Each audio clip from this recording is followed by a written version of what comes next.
Okay, the Havre Grace Planning Commission meeting for March 20th, 2025 will now come to order. And I will call the roll. Harry Miller is absent. Janice Chan? Here. Chip Place? Here. Farhad Shah? I'm here. Warren Hartenstein? Here. Ed Garono? Here. And Volney Ford, the chair, is here, and we have a quorum, 6 present.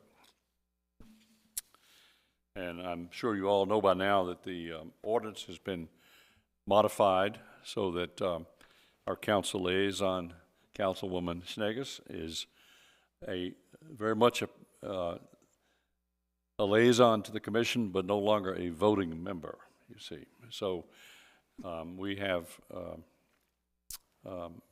I think the plan, if I'm not mistaken, is to move Harry up to a full member.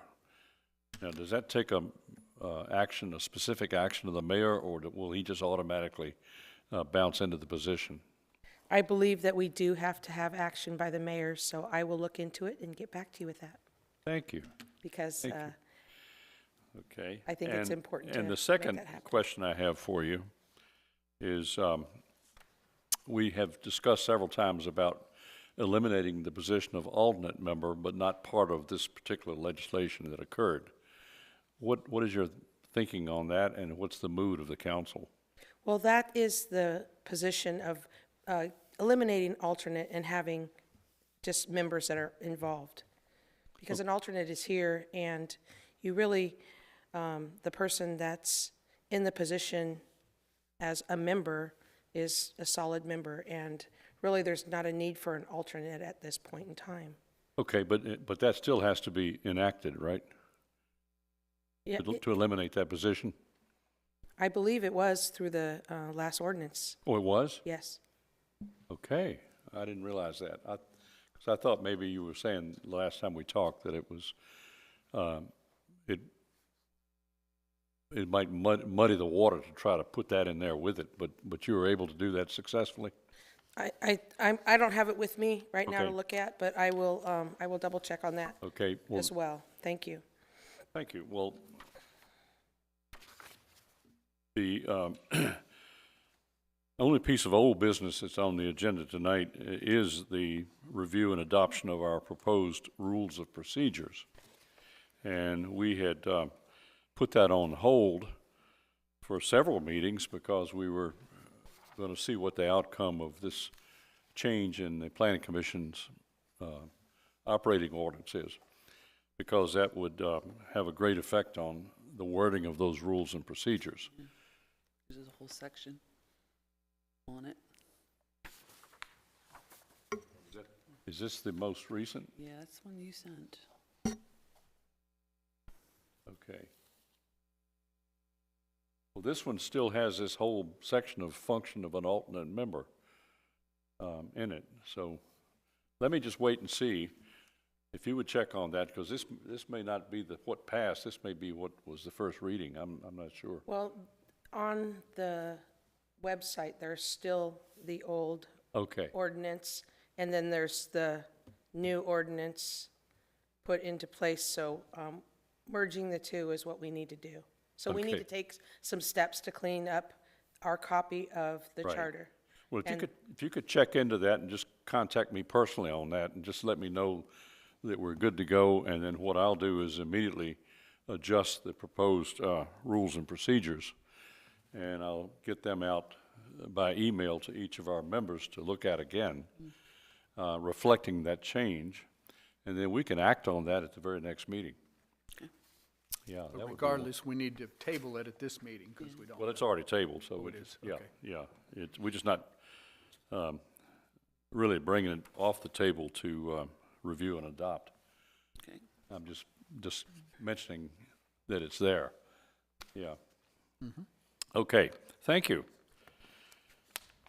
So the old business will remain tabled.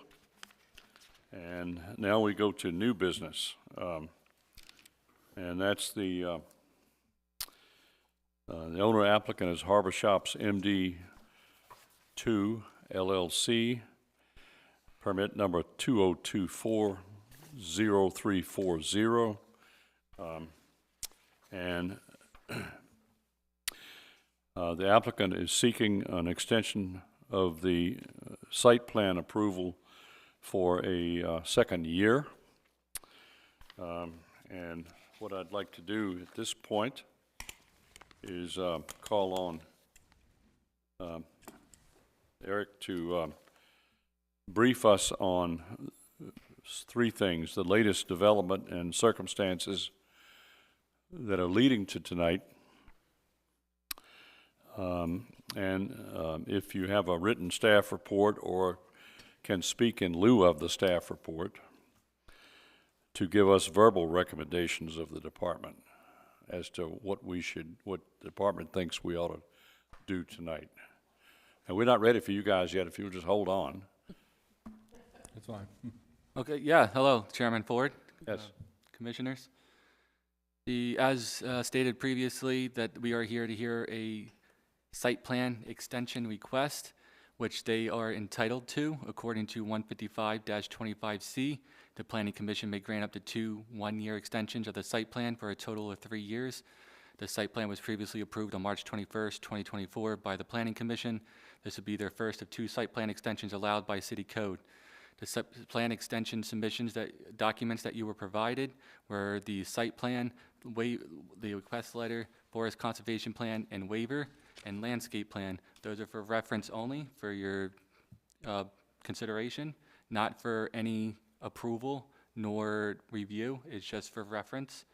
We have no withdrawals with the request that the applicant is seeking. We recommend approval for the site plan extension. Do you have any questions? Okay, so you're recommending approval? We recommend approval. Yeah. Okay. Thank you. Questions from the commission?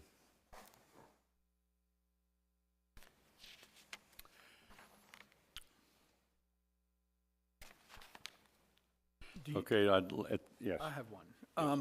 How about the conditions that were made for the last, when it was approved in 2024? Have progress been made on those?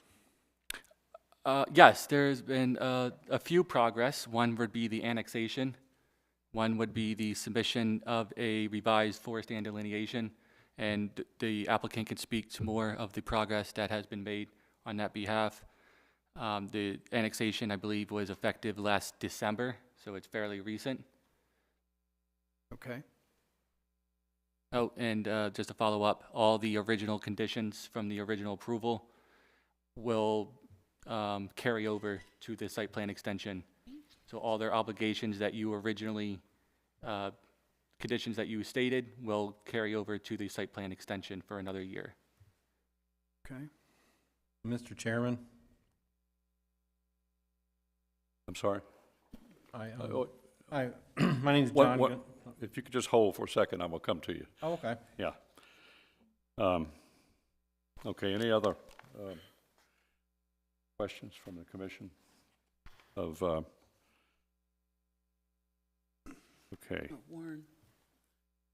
Eric, what the forest conservation plan, it says basically it's modified. I don't know if they've simply now been allowed to ignore it, or what does that mean? So the forest conservation plan that you have before you is for reference. They currently already have an approved forest conservation plan that's dated back to 2021. Okay, thank you. Okay. Now I'll call on the applicants if they wish to make a presentation, and if you'd give us again your name and address, please. Sure. My name is John Gonzalez, and I'm with Atwell. We're an engineering firm. Address is 4692 Millennium Drive, Suite 305 in Belcamp. We had represented our client, Mr. Shane Malek, last year on this project to give the presentation. Since then, we have made some progress. What I wanted to add to To what Mr. Grano had said, one of the, conditions on here is to get an approved traffic impact statement, and we received the approved traffic impact study from the State Highway Administration. We have an approval from them on the traffic study. One of the things, and one of the other conditions in here was state highway approvals for grading, sediment control, road widening the state highway. We're looking to see what's gonna happen with Wawa and Popeyes, how all that's gonna tie in, so we know how we're gonna make our tie-ins to make everything coordinate up along Route 40 in that section. So, we've been reaching out to the state highway. We've had some discussions with Popeyes already, and we've been looking at plans, that Wawa had. So we're in the process, as we go along, to be making sure that we're coordinating with those folks as well.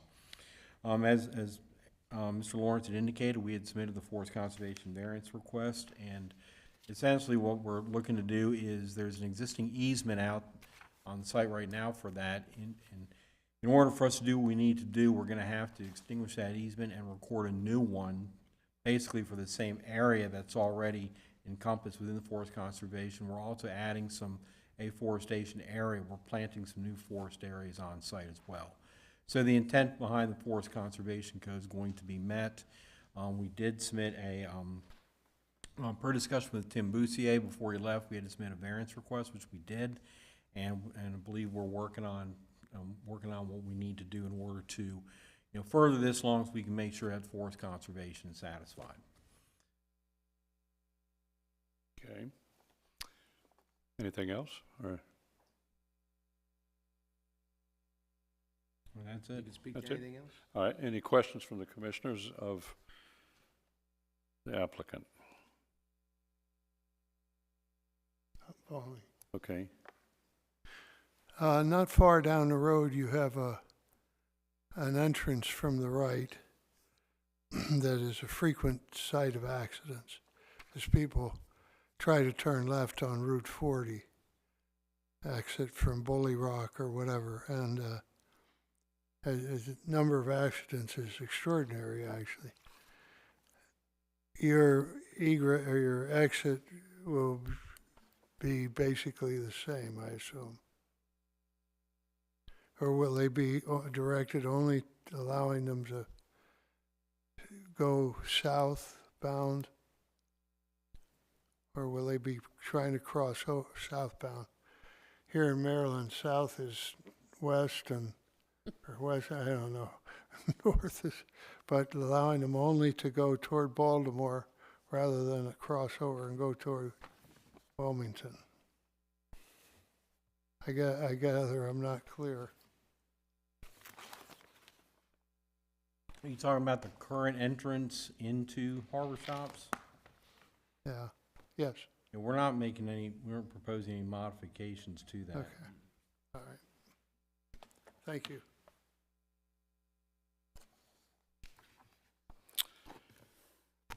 Okay, thank you very much. And as we progress, we may call on you again to respond to some things. Okay. Former Director of Planning, Tim Boussier, was actually the principal reviewer of this project on behalf of the city, and was pretty much the sole person tracking its requirements and overall progress for more than a year, since more than a year ago. He suddenly left the city without providing us with his current technical analysis, and of course is not available tonight to respond to his thinking and so forth. As a result,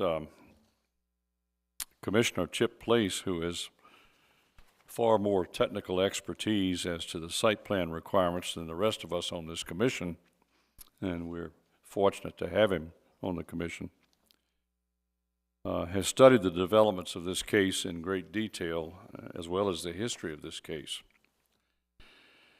And I would now call on Mr. Place to provide us with some of the following information as he sees it. A, the history of the case development from a year ago. B, the concerns that he may have with the site plan as it stands today. and C, his recommendations for action tonight on this request for an extension. So I'm going to turn it over to Mr. Place. Thank you, Mr. Chairman. I'm just one commissioner here, by the way, but I have, tried to review this as best I could. And I think the way we proceeded with this application has basically been problematic because we were presented with an incomplete site plan application. And there was a number of items that were missing. Eric, I do not see a four-stand delineation drawing in the packet. I had asked you for that. There was never a reference to section 102.6 in the application regarding trees, preserving trees over 6 inches in diameter. There was no architectural drawings provided. And then there was no photometric studies, and these things were listed in Tim's letter to the applicant on March 27th, describing the Planning Commission's approval with conditions. And, and it was described to us as the applicant wanted something in hand that they could help market their project and to attract tenants, and which is really a problematic way of proceeding. And it's led to a situation where we're kind of in an open-ended situation where we have approval with conditions, but Tim made clear that the applicant will return to the Planning Commission for final site plan approval on the following items. So there's no final site plan approval here. There's nothing really, no final site plan approval to extend. We're kind of in a limbo. And we're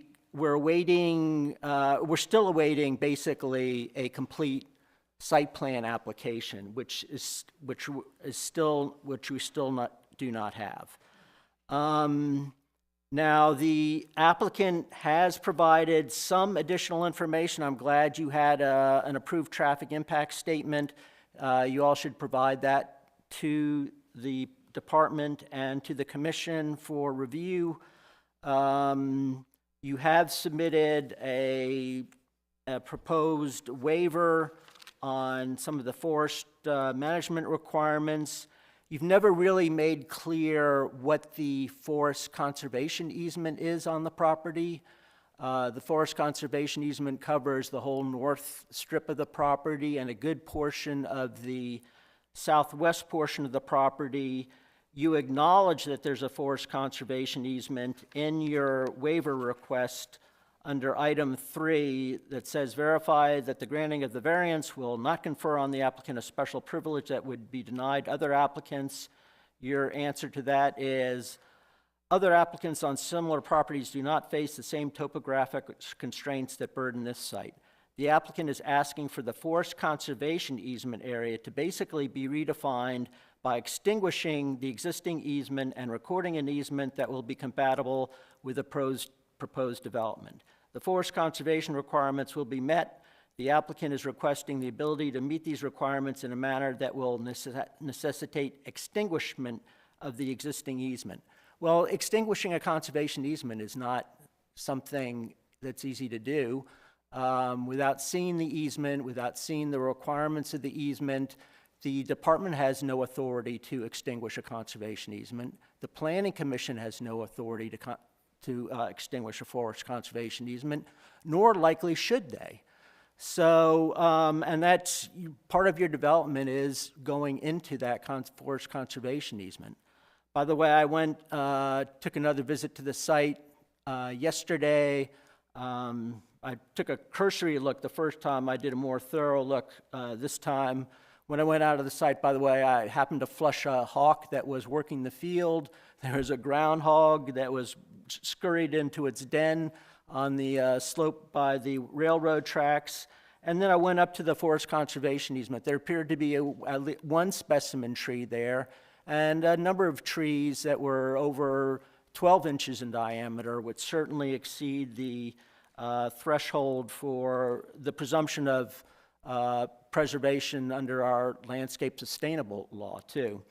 So I can see why a forest conservation easement was located in that area. So it's not, again, it's not so easily dismissed, and without further information on the forest conservation easement, there's really no basis for proceeding on this, or certainly not on the plan that you have identified. And then you were asked to verify that the variance request is not based on conditions or circumstances which are results of the action by the applicant. And you replied, the applicant did not deposit excess dirt and construction materials on the site, nor did he cause the current site grades to be created in the manner in which they exist. But the point of it is that you are proposing a development on the site. And so that is totally the results of actions by the applicant. And again, your actions are, infringing on a forest conservation easement. So there's really no basis for you to claim relief from that hardship because it is indeed self-created. Absent that initial information and the fact that we were asked to proceed with an incomplete application in the first place, it's bad policy to do that. We should be proceeding with a finding that the department has found the application complete. And so we see the architectural drawings, we see any waiver requests up front, and then we're not kind of dribbling this out over time as necessary. And we do like to accommodate applicants. If you want to come in with a sketch plan that maybe we did this with the Decoy Museum, a sketch plan that you get preliminary feedback, that's one thing. But to come in with a formal application that now has deadlines and other processes is not good practice. It's not professional, and I don't think it's something we should be pursuing. And I don't think we should be pursuing this application further until you do provide a complete application. Okay, would you like to respond, sir? We would. Thank you for that.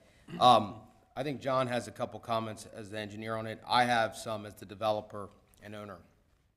First off, incomplete, well, that is because, and I made this comment a year ago, and I worked greatly with the town and Tim prior, the approval process set in place and on the books is not standard and does not work, as I said before, with these type of developments.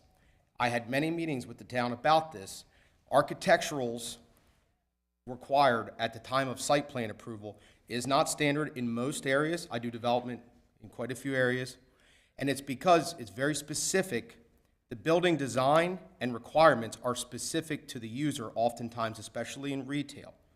So for us to spend a significant amount of money and effort and time, submit drawings to this town for approval, and then to finally go out, find a tenant in market, work through a deal for them to say, none of this works, everything must change. Not only is that time loss, expensive, but also I would have to go through the process as I understood it again to get revisions and everything, which again delays the project.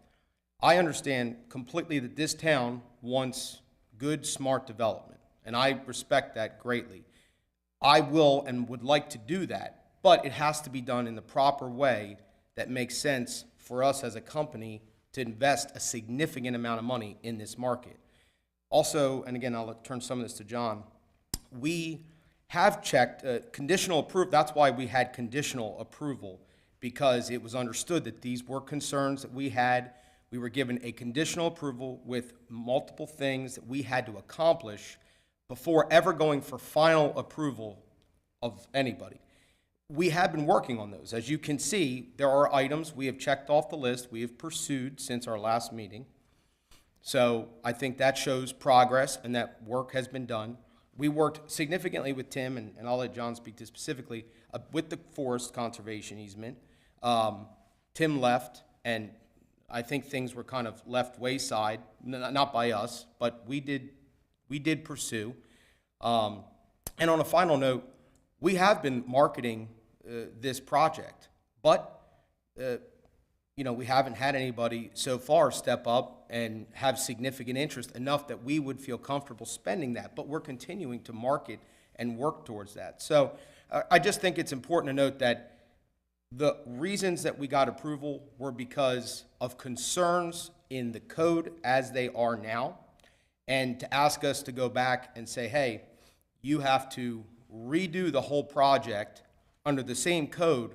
I really think, in my opinion, that if you want retail, any type of retail development, that's not going to happen in this way, and I wouldn't feel comfortable in that, moving that way, which is unfortunate because I think that site lends itself to retail, and obviously it's 40 corridor, there are retail surrounding it, and I believe, as I've heard from many people and people in this community who work here, new, nice retail and growth is wanted in the right areas, and I believe that was an area that it was called for. So I just hope that that's understood, why we got to this, and we followed all the rules.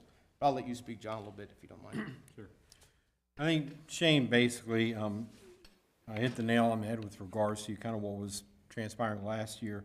Like he said, we have proceeded through to work to get some of these issues resolved. And one of the issues with regards to the forest conservation is we submitted the waiver request, and today we hadn't gotten anything back in writing or anything about any concerns pertaining to that. So when we submitted the extension request approval, we included that along with the forest conservation plan in the documentation that we sent back, and just kind of waiting to see if we can get anything in writing with any concerns or anything so we can move forward accordingly. Well, where is the plat drawing? Where is the documentation of the existing forest conservation easement? I don't have it with me right now. I thought. Well, you need to submit that. That should be part of the record. And unless we understand what that is, it's very hard to proceed with your application. We should know exactly what that forest conservation easement is and what it says. And again, because it's not necessarily within anybody's power here to extinguish that easement. That has to be seen. And Mr. Malik, it has been a year, and it's not. And with the questions of the forest conservation easement notwithstanding, you do have your drawings. You've done a lot of engineering work. You are, checking the boxes. But architectural drawings, for instance, is a requirement of the code, and it has been a year. And the proper way to address that is once you have your tenants, once you know exactly what you're doing, then you resubmit your application so it's very clear what it is. But right now it's in another world where you don't have a complete application. It's been sitting out here for a year, and we never really should have considered an incomplete application in the first place. Am I able to say something? Response? Thank you. So again, and I don't want to go round and around this, but without having some type of, and this is what Tim and the town had understood, without having some type of approval on a site plan, we cannot market to retail tenants. You cannot go sign a lease or even begin to negotiate a lease with something you have absolutely no approvals on, and you may not get approved because of code. That is not existent. So for us, we cannot market and lease something that we do not have, not even a full approval. At least here, we got a conditional approval, something to hang our hat on. But when these tenants ask, and we have been marketing, it is not an easy market. Let's first off say that. And there are challenges, which we don't have to speak to now, but I think everybody here knows economy, et cetera, et cetera. But that doesn't mean that it won't be a wonderful project. I believe it will. But we are marketing it. But the point is, without having some type of approval, we cannot even begin to fathom development here because we cannot market to a tenant to then start the process. Not to mention the time it takes to do that. When you find a tenant that is ready to make a move, They have a time-specific, usually, crunch. It took us a significant amount of time to get approved. That's not an issue, that's typical, because there are things you have to work through, and there are meetings you must attend, and opinion, and this is standard. We did all of that prior, as is standard in most places, so that we have something to hang our hat on to then market to tenants, so that then we can then get a deal done and bring architecturals, at which time you'll have all the approvals that you'll need for us to complete our project. You want to say to the forest conservation, because we did submit, I believe. Right, the forest conservation easement that's currently out there is shown on the site plan. And we had been speaking with Tim about this, and, you know, if that's the case with regards to getting that extinguished, re-recorded, or whatever, we need some kind of procedure, some kind of outline that says these are the steps we need to go through in order to get that done. You know? Who's the beneficiary of the easement? Where is you have to provide the documentation of the easement. It's just a drawing on, Tim has no authority, and had no authority to extinguish a conservation easement. This commission has no authority, and it's usually conservation easements are very difficult to extinguish. So unless you provide us the documentation on that conservation easement, there's really nothing to discuss, and you should be proceeding as though you cannot infringe on that conservation easement. It's not something that can be easily waved away. That's a restriction on the site. That's a constraint that you have to work with. And you shouldn't be thinking that, oh, well, we'll just get it extinguished someday. That's a threshold issue that you have not addressed. And it's kind of a waste of our time, and unless you can establish the basis of that conservation easement and how and why it could be extinguished. If I can step in, I can fully sympathize with the applicant's inability to come up with specific architecturals, and I don't mean final permit documents. I'm talking about depictions of what these buildings are going to look like, when I know that a lot of those buildings are designed to look like the brand of that particular company. You know, that kind of architecture is very specific to the retail that's going into a specific place. And McDonald's has got a golden arch, for instance, you know, that sort of thing. And if you don't know who your tenant is, there's no way that you can know what the outside of that building is going to look like. And so I can understand that part. And I would think that if we were to approve a site plan properly, that we would know what the footprint of the building is, you know, what the outer limits of the building is going to be, and we would like to see a general idea of what sort of architecture is contemplated up in there, whether it's big, tall, two-story stuff, three-story stuff, or whether it's, low-profile buildings or whatever, or mixed. And I know that a lot of strip centers have a common theme, even though they have different buildings and different tenants that are moving in there, different retails and restaurants and so forth.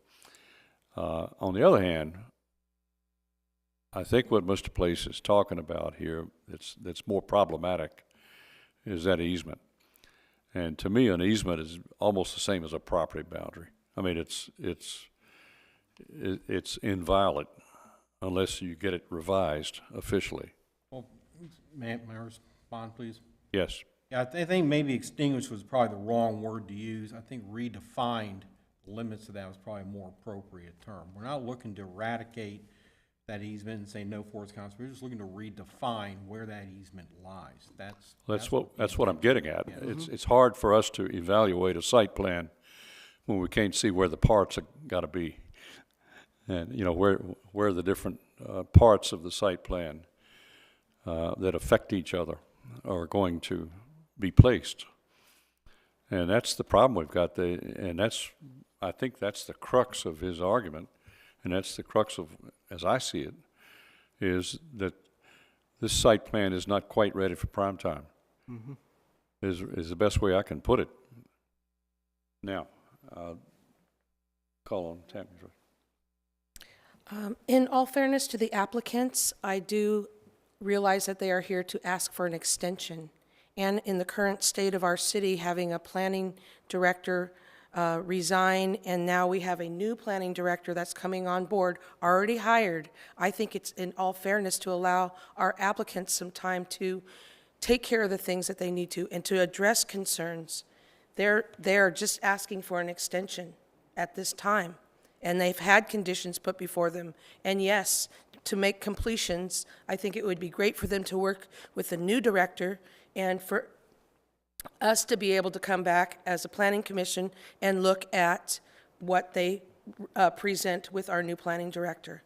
So I appreciate the information you've provided and, you know, your willingness to cooperate with our city, but I understand that you also have been placed in a position where the communication's been cut off. So I just want to say that I respect that you're here requesting an extension.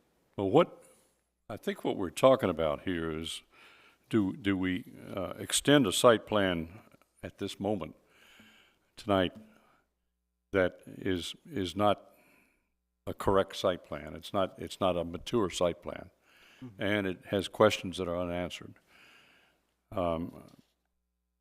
We're not talking about nixing the project or doing thumbs down on the project as it was proposed to us a year ago. You've brought a good project. There's no question about that. You've brought a project that would be good for the city of Havre de Grace. There's no question about that. And you've brought a project that fits in that neighborhood, that fits in that commercial zone. You know, there's no question about that. If we were to extend the site plan for another year, then there would be no reason to extend it a year beyond that. You know, right now is the time, if we're going to act to make changes, now is the time to do that. If we deny the site plan, deny the extension tonight, it then becomes just really a simple matter of making the corrections that need to be made to satisfy the concerns that we have, and which perhaps could be done in as little as 30 days, and then come back and just start the process from scratch. But it'd be the same process, and all your other work has already been done. Let me finish. And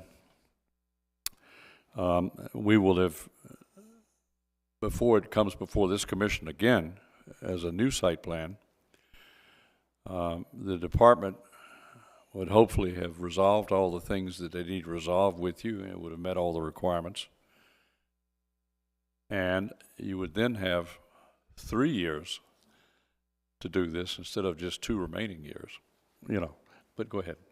These gentlemen have put a lot of money into their project at this time. I think it would be unfair to make them start the whole process all over again. No, starting the whole process means just reapplying to the city and making the revisions that we're requesting, and comes straight back to the planning commission. The reason that it would have to, if the reason for that is to initiate these changes, because right now we have no guarantee that those changes will be made if we just sit here and renew the site plan for another year. Well, they have 3 years total, 2 opportunities to renew, and then that's it. They've renewed once. They renew again. Well, no, they've just, This is the first time. they've been initialized once. Tonight's the first renewal. Pardon me. Yeah, What I'm saying is that we've got to have a mechanism in place to address these concerns. And we thought we had that mechanism in place a year ago, and apparently these concerns didn't go away. Right. So that's the problem we've got. right. And one of the problems is we don't really have the mechanism to entertain incomplete applications with extensions. We should have had a complete application in the first place. And understanding, you know, the marketability issues, it has been a year, and once the applicant really is able to define his project, and he's done a lot of engineering work, that work does not go away. And once he's able to address exactly what kind of building, what kind of parking he's going to require, how he's going to address the conservation easement, then the appropriate thing is to make a complete application at that time. But otherwise, we're just, we're in a very nebulous situation that is not what the code allows us to do, basically. I have a couple questions. I have a couple questions for Am you I guys. allowed to respond? Oh, sure. I mean, I can wait till Oh, the you want to end. respond to that? I'd like to first? respond to a couple of things, if that's okay. Okay, I didn't know when to cut in, so Well, I apologize. let me, I want to, yes, go ahead. is that okay? Thank you. I want to say, you know, we act on good faith, and we worked with Tim very closely on this project. And to your point, we've spent a very significant amount of money on the engineering of this project. A lot of work, effort, and time went into that. We had many, many meetings with the town and with Tim about this project, about the forest conservation, about our concerns with architecturals, and this is the plan that we were told we could come to place, with the understanding that we had approvals. If we acted in good faith, checked boxes as time went along, we would get extensions. So, to be completely and honest, I think it's unfair to say to us, people that have spent a significant amount of resources and that have put a great project ahead and acted in good faith and agreed with the town. To be honest, a lot of this changed apparently when Tim left. So Tim left, we were put in limbo on the forest conservation. The whole thing went in limbo, okay? But again, we have done everything we've shown good faith, and then to say, well, the project didn't meet what should be the standard, our normal standard. It was understood all along with the people that we worked with in this town that there were exceptions, and they were put in here with a not a full approval. We had other things, knowing that down the road we would have to complete architecturals, et cetera, for all the reasons I've mentioned before, so I don't have to say them again. So again, I just think that to say, hey, this shouldn't have been approved before, you guys need to restart or to even revise.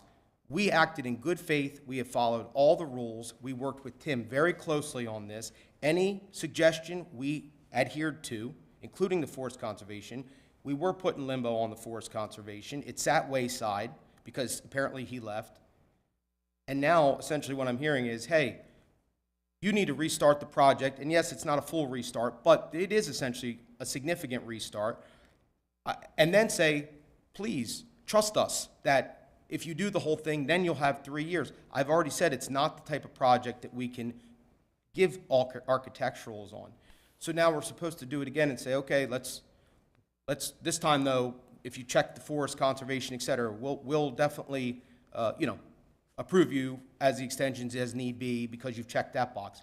When right now, essentially what I'm hearing is we're not honoring an agreement I felt was in place. That's just my opinion on it, to all of that. All right, I have a couple questions that are simple.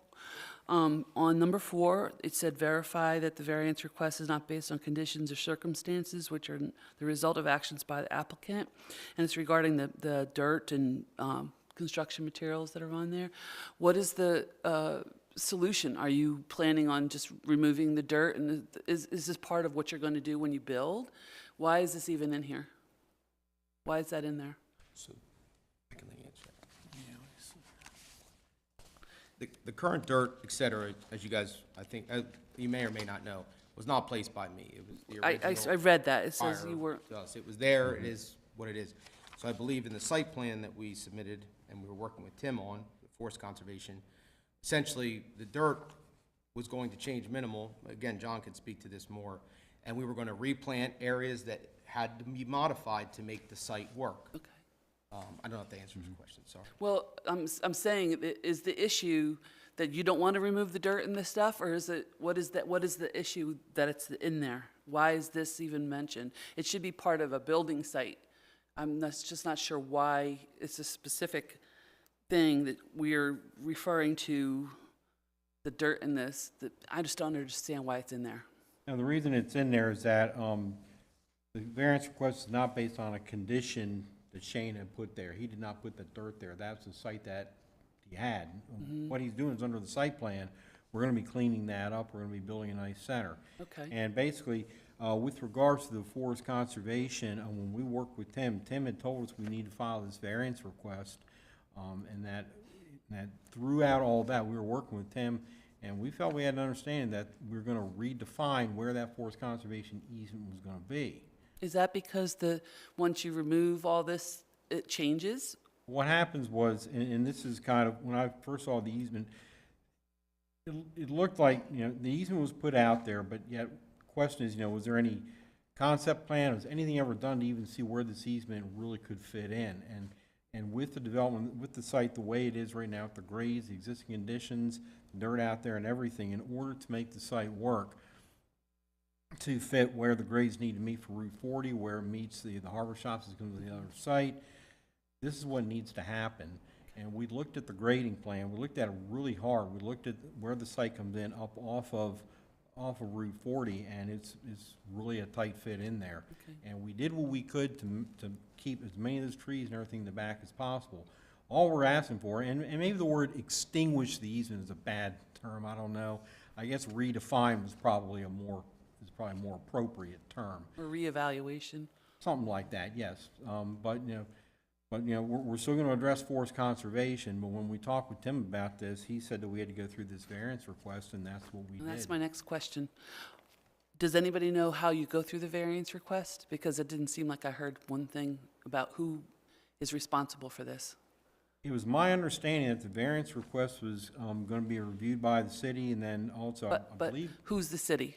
That's what I mean, who? planning department. The planning department. That was my understanding. Okay. And then I think at some point, Tim even said something about DNR having to take a look at it as well.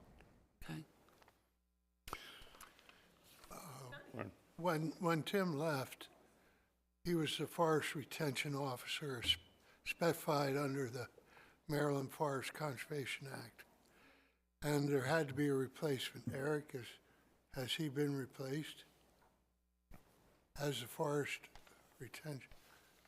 There's an officer that's required if Havre Grace is in fact empowered to enforce forest conservation requirements. And Tim had that designated? Tim was, yes.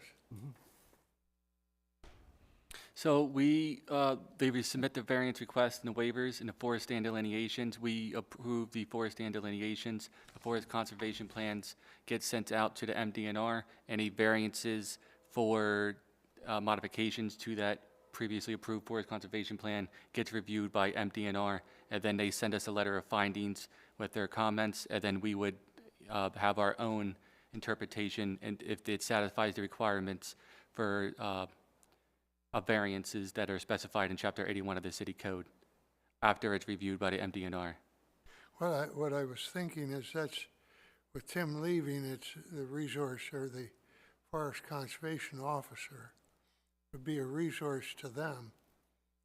Yeah, so I would take that charge, but however, we do not necessarily approve forest conservations or waivers per se. We relay that information to the MDNR and the forest team that they have. They review it on our behalf, and they provide any comments, and if they satisfy Chapter 81.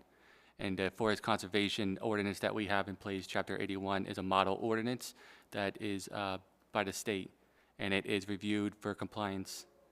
So it starts with them, they submit it to you, you submit it up the line, and then they get the response back of whether or not they can do this. And this is how long of a process? Yes, that's, About a 30-day, 60-day, 90-day? I mean, it's up to them how many backlogs they have. Okay. We have a certain time frame to submit it, and then I would assume they have a certain time frame to respond. Okay, thank you very much. Probably around 45 days. Thank you guys very much for your help. We appreciate it. Somewhat modestly, I'll tell you, as a member of the Outdoor Caucus, I was one of the movers of the Forest Conservation Act, so it's Did one of you have a comment? Did you?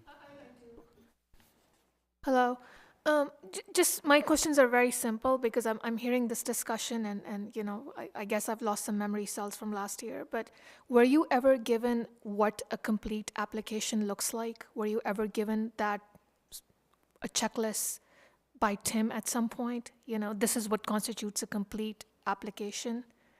We had a checklist and we went down the checklist. So you received what is,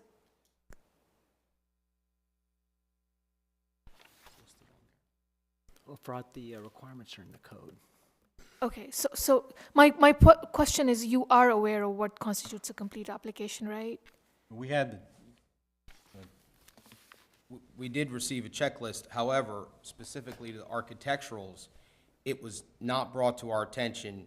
So to say, it was not very black and white, and for such a very large item, we found it late, and we spoke to Tim about it directly. I actually remember the meeting very clearly, where I called, emailed Tim, and said, Tim, can we have a meeting about this? And said, we found this, can we speak to in what regard, I'm speaking specifically to the architecturals. And he agreed to meet, and that was when we began the conversations of this project's concern with that. That's all I can speak to. So as far as the architecturals are concerned, the guidelines are not clear. Can we say that? No, I wouldn't say that. It's right. It's right fine here. print. It's right here. I'm sorry, what did you say? I felt it was fine print, Okay. and no one, for such a large item, we had many meetings with the town in regards to this project, numerous meetings, access, you can't, all kinds of things.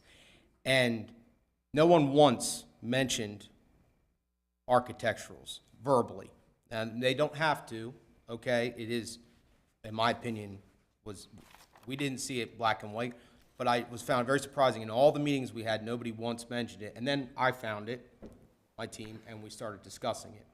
Okay, Well, sorry. So that's the bottom line, incomplete guidance or incomplete application, however our site sees as incomplete application. In your case, it's incomplete guidance.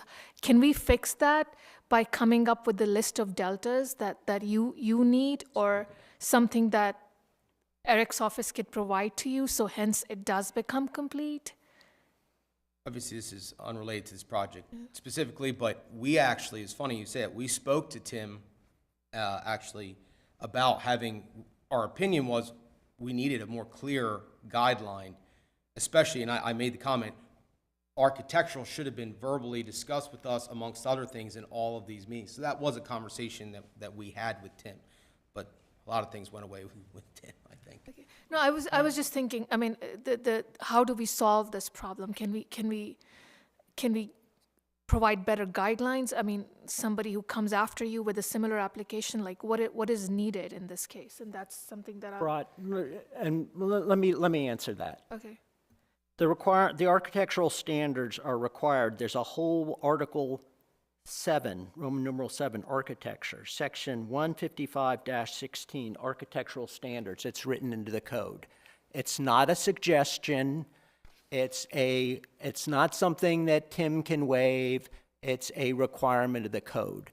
And I must say, all too often, I see in the city that the city code is treated as a list of suggestions, not a list of requirements. Architectural drawings are required with every site plan application. And to get back to the forest conservation easement, this is not necessarily a question of the forest conservation law that you can get a waiver for. This is, and you want all kinds of flexibility regarding architectural standards, but you do want to be able to get some kind of approval to put your footprint into the forest conservation easement. So that's really a very important discrepancy in the way you're presenting your arguments here. There's a forest conservation easement. Again, that's not something anybody can waive for you. That's something that you have an obligation to present to this commission to present to the department of what it says and what the authority is for extinguishing that forest conservation easement. And if you can't do that, you have to design your project around the forest conservation easement. So you can't have it both ways. You can't want to waive all kinds of requirements for architectural drawings, but insist that you can put your unknown building into an unknown site plan into a forest conservation easement when we don't even know what the forest conservation easement says. So that's why you need to, in my mind, you need to resubmit your application, make a complete application. You've had a year to tell us about the forest conservation easement. You haven't done it. You've had a year to market your property, to come up with better definition of what the architecture looks like. We haven't seen that. We can't let this go on necessarily. We shouldn't necessarily let this go on from 1 year to the next when we haven't met the basic criteria for what's required of a site plan application. So I get to respond, right? Is that right? Well, before you do, I would like to just make a statement that during this entire year that you were working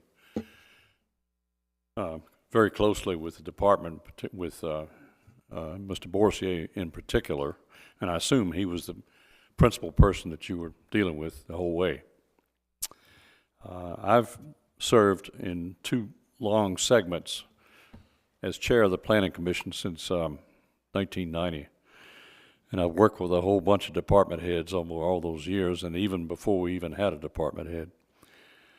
And the practice up until Mr. Borsier's tenure has been that on a big project like this, that I would meet with the director of planning on a number of occasions to discuss, the different concerns as the project progresses, and so that the Planning Commission can weigh in. During the entire time of this project, I never was asked to meet with him a single time.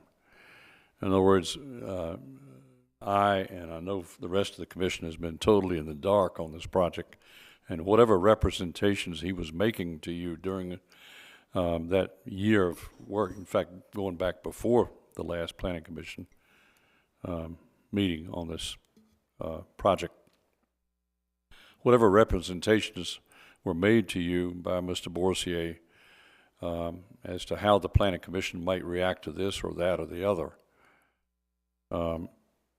were just in his own mind. It had nothing to do with us. And it's unfortunate, but that's the situation we've got. We have a duty here, and we basically bent over backwards at that approval a year ago to try to give you as much as we could give you based on what we had. And a lot of the stuff that we were concerned about never came to fruition. And we can't just keep doing this. Can I rebuttal at some point? Now, if you want to speak, or do you want to speak? Can I speak first? Yes. Thank you. I would say that not everyone's in the dark about what's going on, because there's a community that's trying to be redefined in that area with incoming, and we all know that the Popeyes is the one that wants to go in that area. Wawa's, it's all under, there's change, the car wash, those things are evolving. So it's, the community knows, the city knows. I don't think that everyone's being left in the dark, but I think that what you're saying is, valid about not being necessarily involved with all of the meetings with our former director of planning, not being involved in these meetings. But, our city knows what's going on. The administration is a part of, the equation here. So I think these gentlemen have really been trying to work with our city, and that they have said they've been working with not just Tim Borsier. So I'm not sure why Planning Commission what I was wasn't referring to was technical issues. I was not referring at all to what kind of stores would go in there.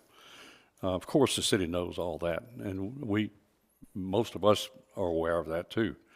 That's not at all what I was referring to. I was referring to the technical aspects of this project and its approval process.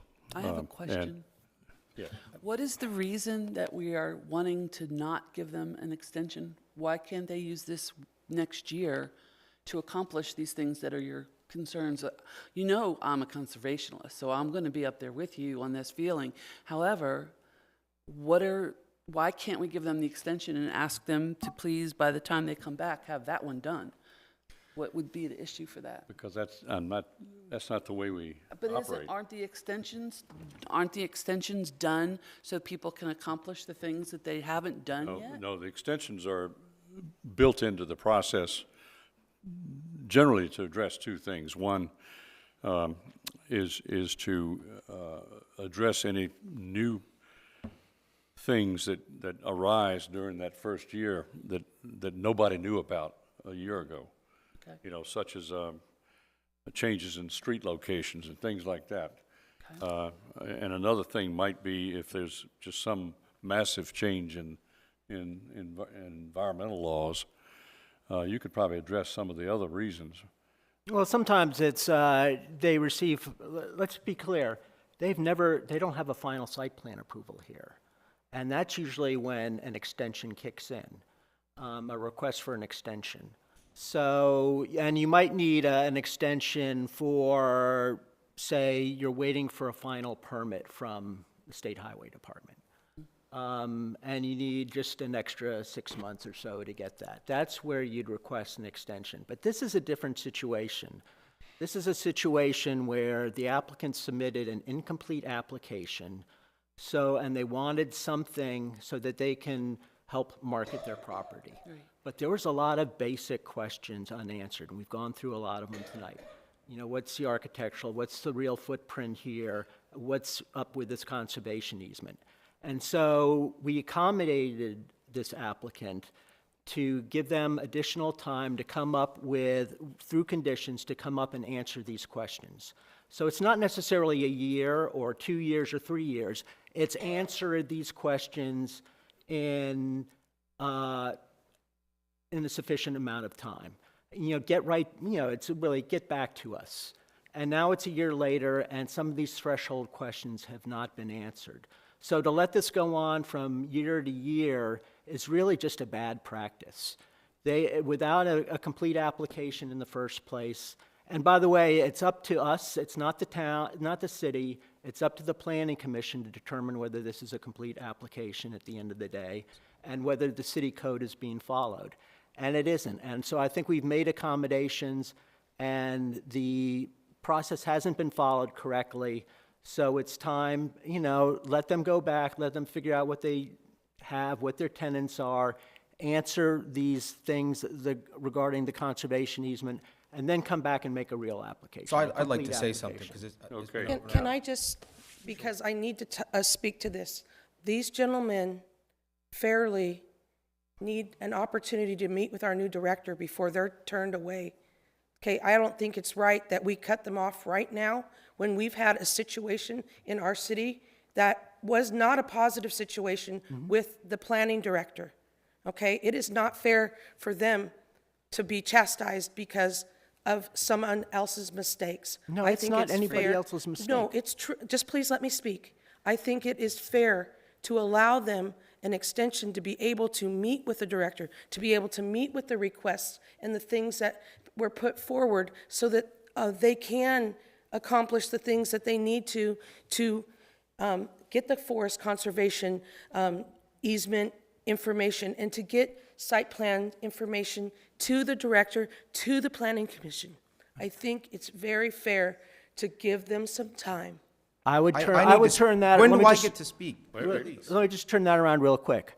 I think these guys should make a complete new application to our new planning director and let him evaluate how complete this application is and whether to present this further to the planning commission. I think that our planning director, new incoming, has many, many years of experience. That's good. And it would be only fair, 9 years in one area, 9 in another.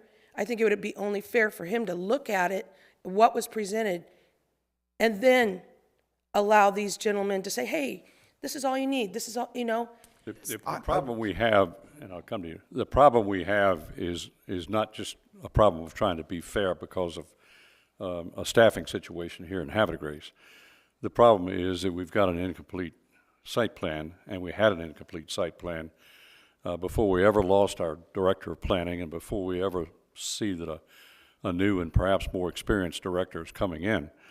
And we certainly are not sitting here proposing that we cancel the project or you know, do anything like that. Well, But they if may- we, but if we vote to extend this for another year, it doesn't matter if our new director comes in because we've already done it. We've already acted. It's good for another year.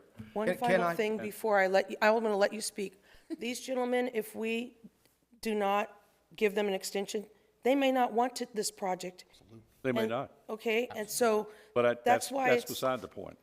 that's why I think it's, you know, we need to really consider Mm-hmm. the ramifications of what they've I would done. like to I speak, think that please. if our concerns are just one or two or three items, I don't, and based on all the investment they've made in this project so far, I doubt seriously they're just going to walk away after all this.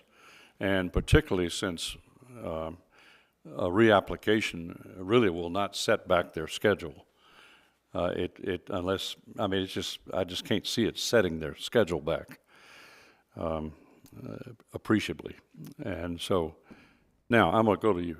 Thank you very much. So I'd like to go all the way back. Yes, the site plan was approved conditionally, and as it's been said numerous times, and I've been listening to this, it was incomplete. It was worked with the town. Now, Tim is no longer here. Okay, not our fault.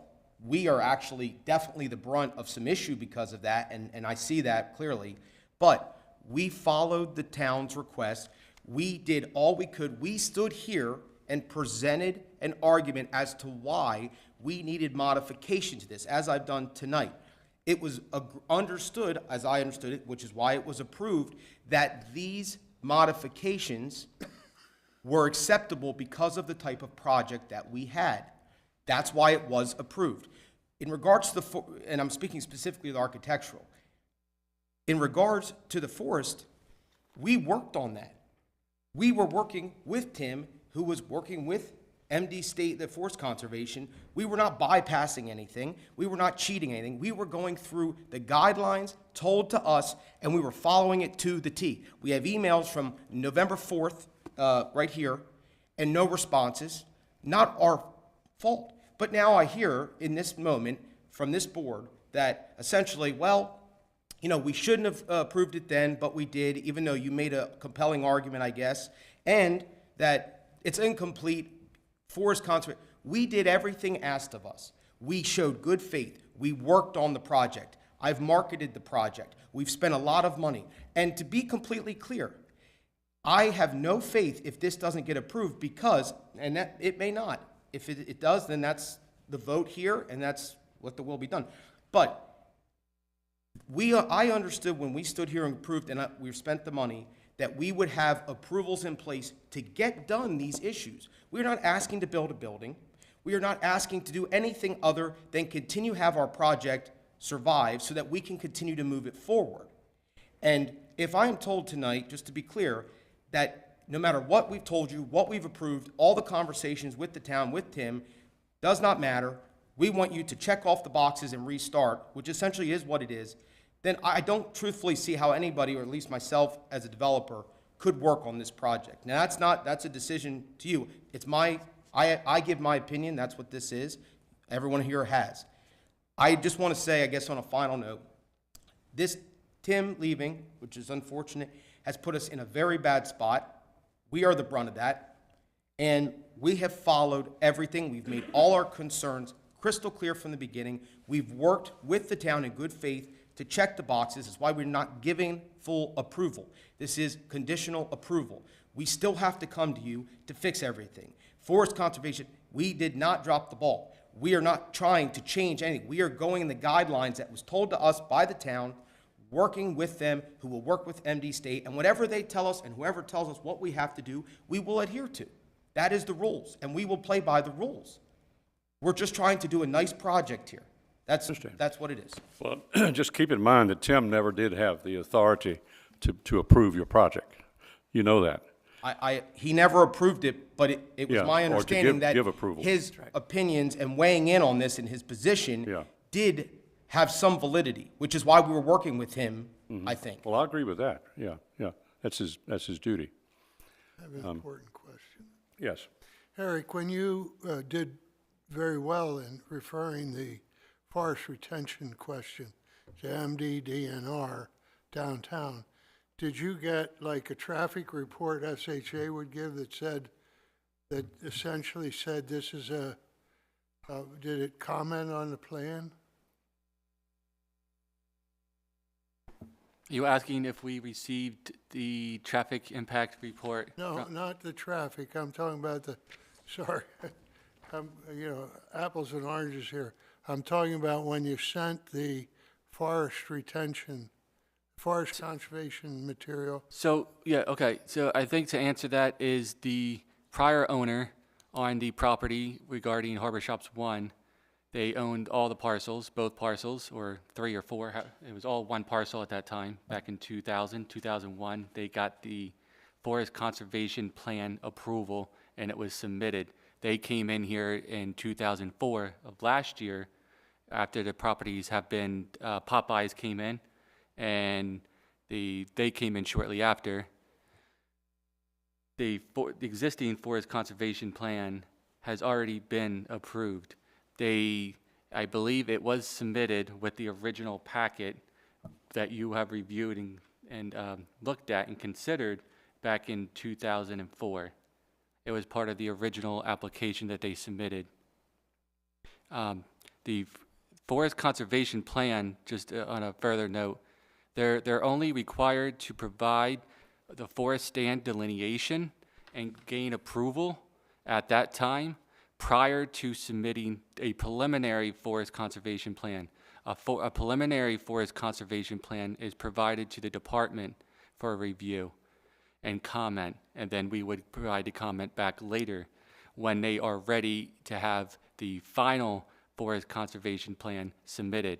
That'll be concurrently with the grading, sediment, erosion control, landscaping, streets, etc.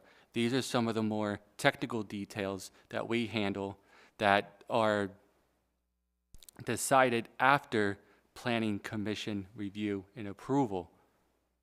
Eric, we have not seen a forest delineation plan for this site. There's not one in the file.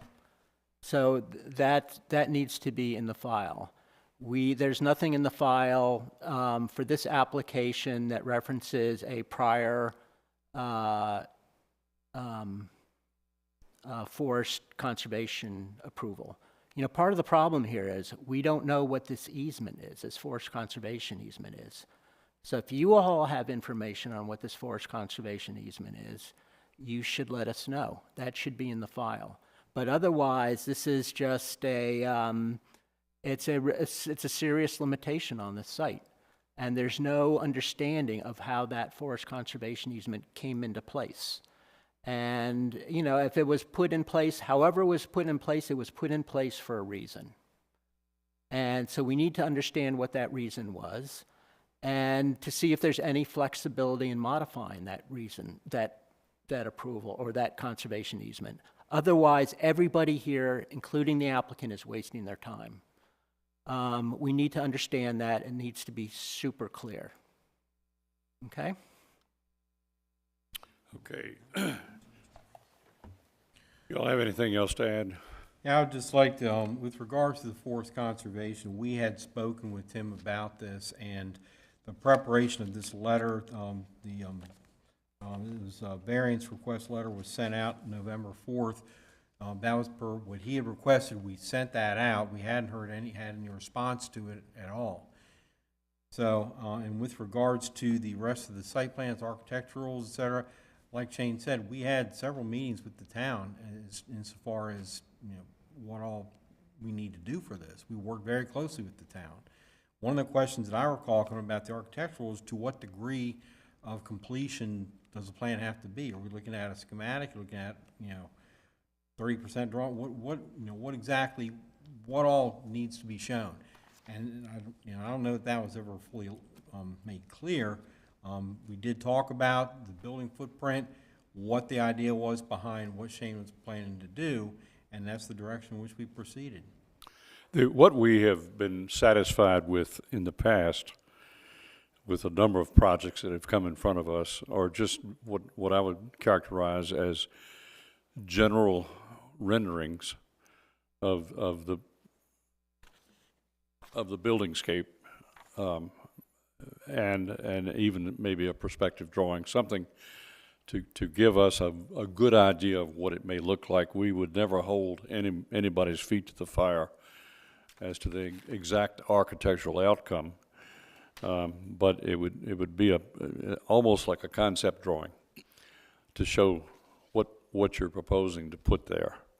Of course, you can't produce real architecturals anywhere near this stage of the game. And I've been in construction management my whole life, and I was a builder for decades, and I understand exactly what you're talking about. Now, But even something like a strip center, something could have multiple tenants in there. I understand. And I think we all understand that. But and yet we've got this requirement to see something, and something that is reasonable and not just a sketch on the back of a paper bag. And that's, I think that would be my definition of an architectural at this stage of a project. And that's what we've been used to seeing in many of our projects that have come in front of us. My deepest concern is this easement. That, to me, to just sort of blow that away and blow over that, an easement is a legal boundary. I mean, it's the same as a property line. And it should be exact, and it should show exactly what's going on. Sure, and that's fully understood. Like I said, we're not asking to eradicate, we're just basically, and maybe eliminating was a bad term, redefining it is more what we are But getting at. you can't just redefine something unless you legally change it. There is a process with the Maryland Forest, which we were Okay. working on. That's what we were doing. We were in the middle of that Okay. with the town. There is a process for this with Maryland Forest Conservation. So you can do it. You have to work through the process. I understand, but that also affects the layout of your entire property. In other words, it has a significant effect on your parking lots, where your building goes, where everything goes. Which is why I thought it was a conditional approval. That's the conditional approval. It wasn't a full approval because we got the feedback from the forest would possibly render this is conditional. So I guess I just want to say, go ahead. Well, do you want to finish what you're saying? I was just going to say on a final note, listen, I just think I'll give my 2 cents opinion, and then that's it. As I've said numerous times, what I would like to ask, obviously, is, after hearing all this, let's get, please, a renewal, as I thought we were entitled to last year and per the code. Well, But you're I not now- entitled to a renewal. Well, then I misunderstood. You're never entitled Well, to not it. entitled, All right. but we had to come up here and present our case, but I felt it was warranted. But what I ask is, in light of the fact that we made the architectural concerns known and they were approved conditionally at the first meeting, when it was first approved, we worked with the town, whether they had the authority to do it or not. We thought, as we were directed, that we were working with the right people in this town to get this done. And we worked closely, and we listened to everything we were told, and we tried to adhere. We were working through the forest conservation easement to work on our project, which is, again, conditional approval as I understood it. And truthfully, Tim leaving, whether it has no bearing or no fault process, it has obviously given us hardships on this project. I think, in my opinion, and that's all this is, and this is my chance to say it, it's at least warranted after all the effort, time, and money that we have spent on this project, trying to bring a good project to this town, that we be given an extension, a renewal of 1 year, so that we can accomplish things. And we've shown good faith. We've shown we've worked on the project. Let us continue to work on it. It is not a full approval. Give us the chance, the year, that's all we're asking, to continue to work on it. Not say, nope, not approved, start again, and then we have to hope on good faith that some of these things, like architecturals, get approved, that the back of napkin drawing. Let's, on good faith, move forward as this project. We've shown good faith. We've done all that we were asked. We were put in a hardship with the town. I mean, that's all we're asking for here, is an extension of 1 year to continue to get things accomplished. The good faith that you're talking about was what we thought we were dealing with 1 year ago. And here we are, a year later. You're saying we haven't acted in good faith? That we haven't pursued the forest? That we didn't work with the TIM? Well, I'm and that just the saying, emails weren't lost? we don't and have dropped? results. We don't have the results. But And we have shown effort. At the SHA, we've checked that box. We've sent Tim from the town for the forest conservation. We worked with him on it. He obviously dropped the ball because we have an email from November 4th with no response because we didn't know, but he was leaving. We have done good faith on our end. We're only asking for the same from this town. That's the truth.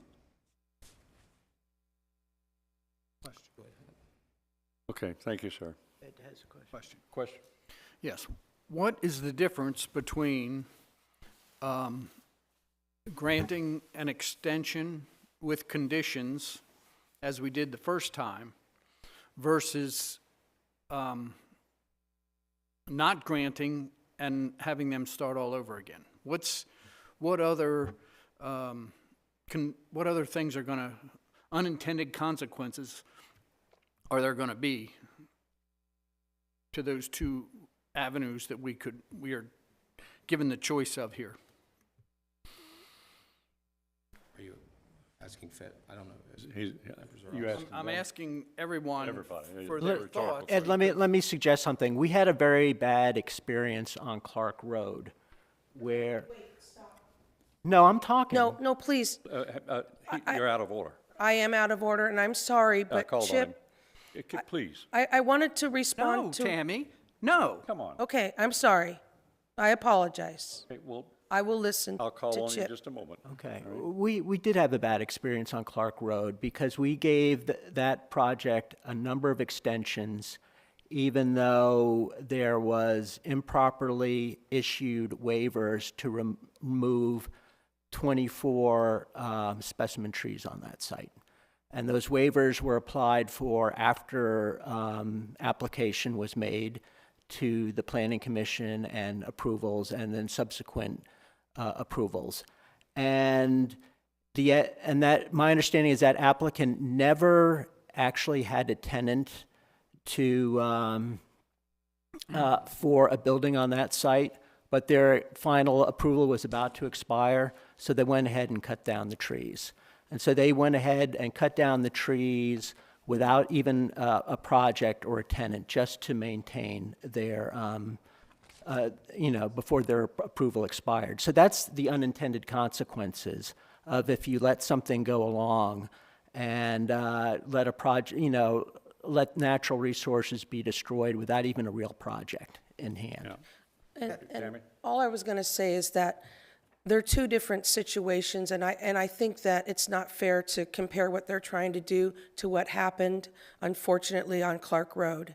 That's all I was going to say, because I don't want them to be compared to what happened, because they're trying, and they even include in their letter, they know that there's the forest conservation easements on Plat 213 and Folio 38, so we know that that exists, and we know that they're trying. So I am just encouraging us to do right and have good practices as a city, and not to be afraid because other people have made mistakes, but to give people an opportunity to show that they are trying to do the best for their project and to follow what is outlined per our city code, and to work with the Department of Planning, the administration, the Planning Commission, and the community.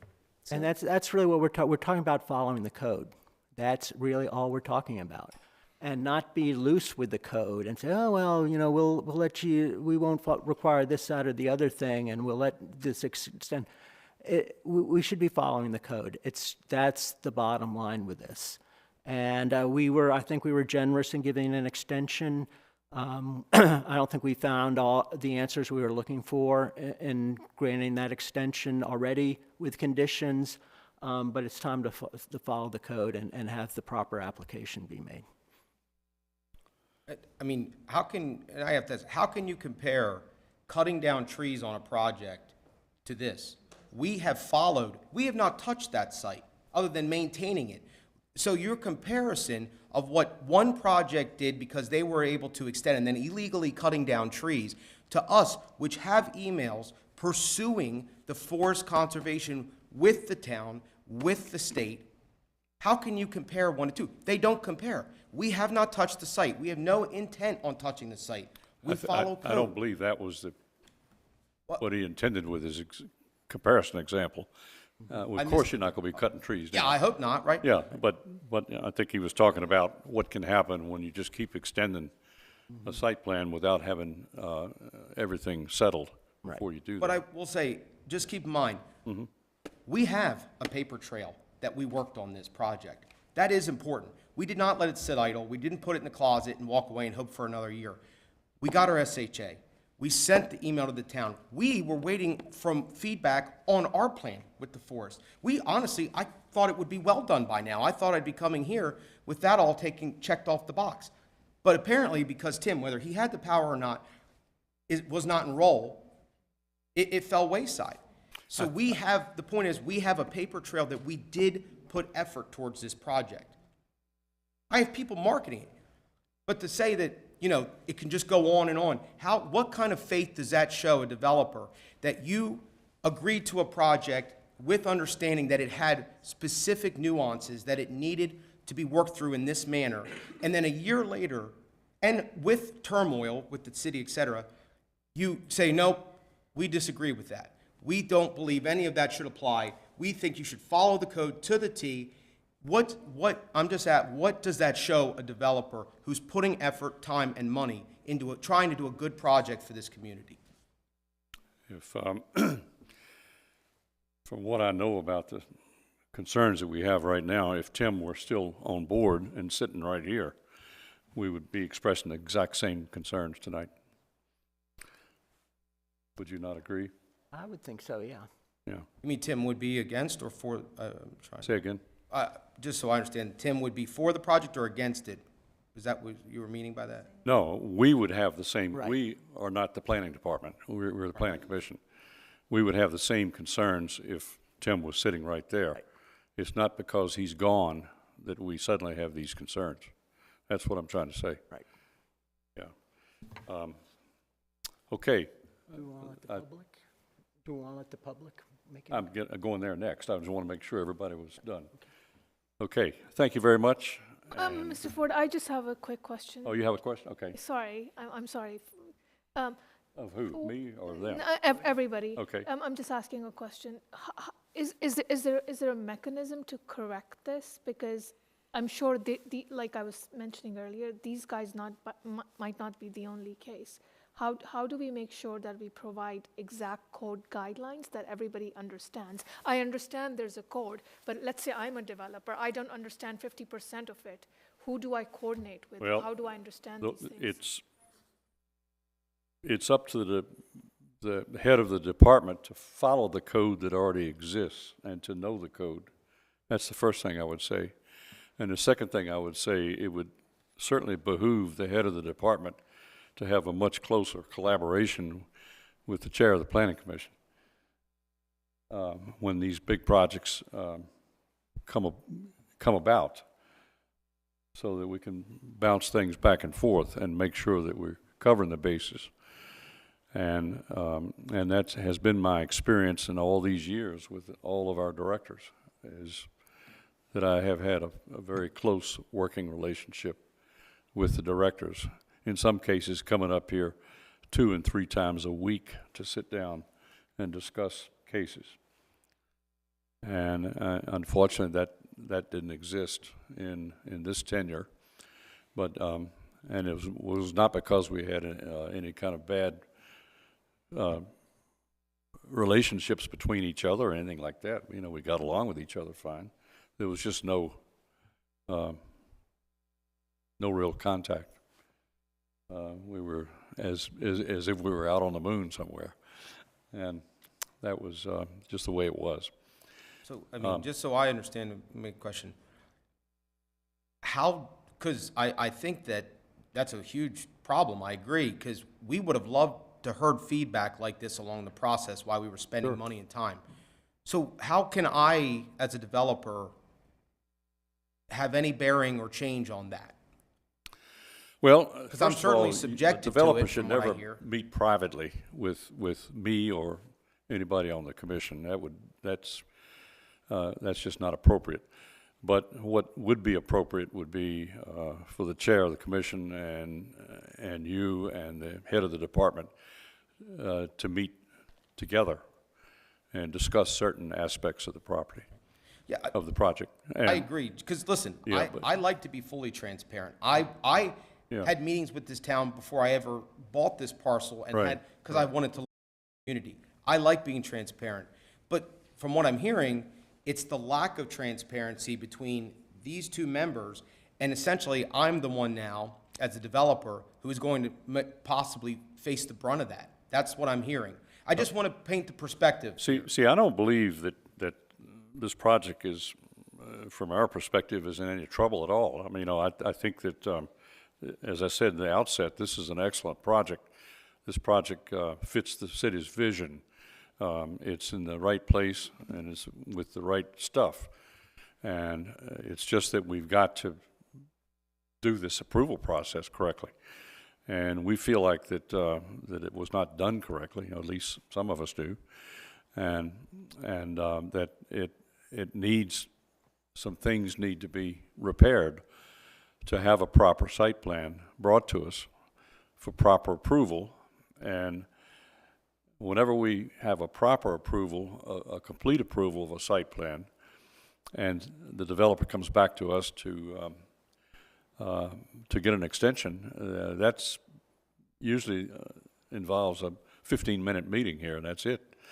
And because we already knew from the get-go that it was correct. And most extensions, I started to say earlier, are requested because the financing it's not the right time to finance the project because of the national economic situation, because you're still, you can't find tenants yet, and you need more time to do that. But the project itself makes sense, and the engineering is already done, and it's shovel-ready, if you will. It's just that these extenuating circumstances make it impossible to start the project within the same year. And developers have that situation all the time, you know. And I was a developer once, and that's what we had to do. We had to just play for the right time. But in this case, as some of us see it, this is not ready for prime time quite yet. I just think, And I do not think that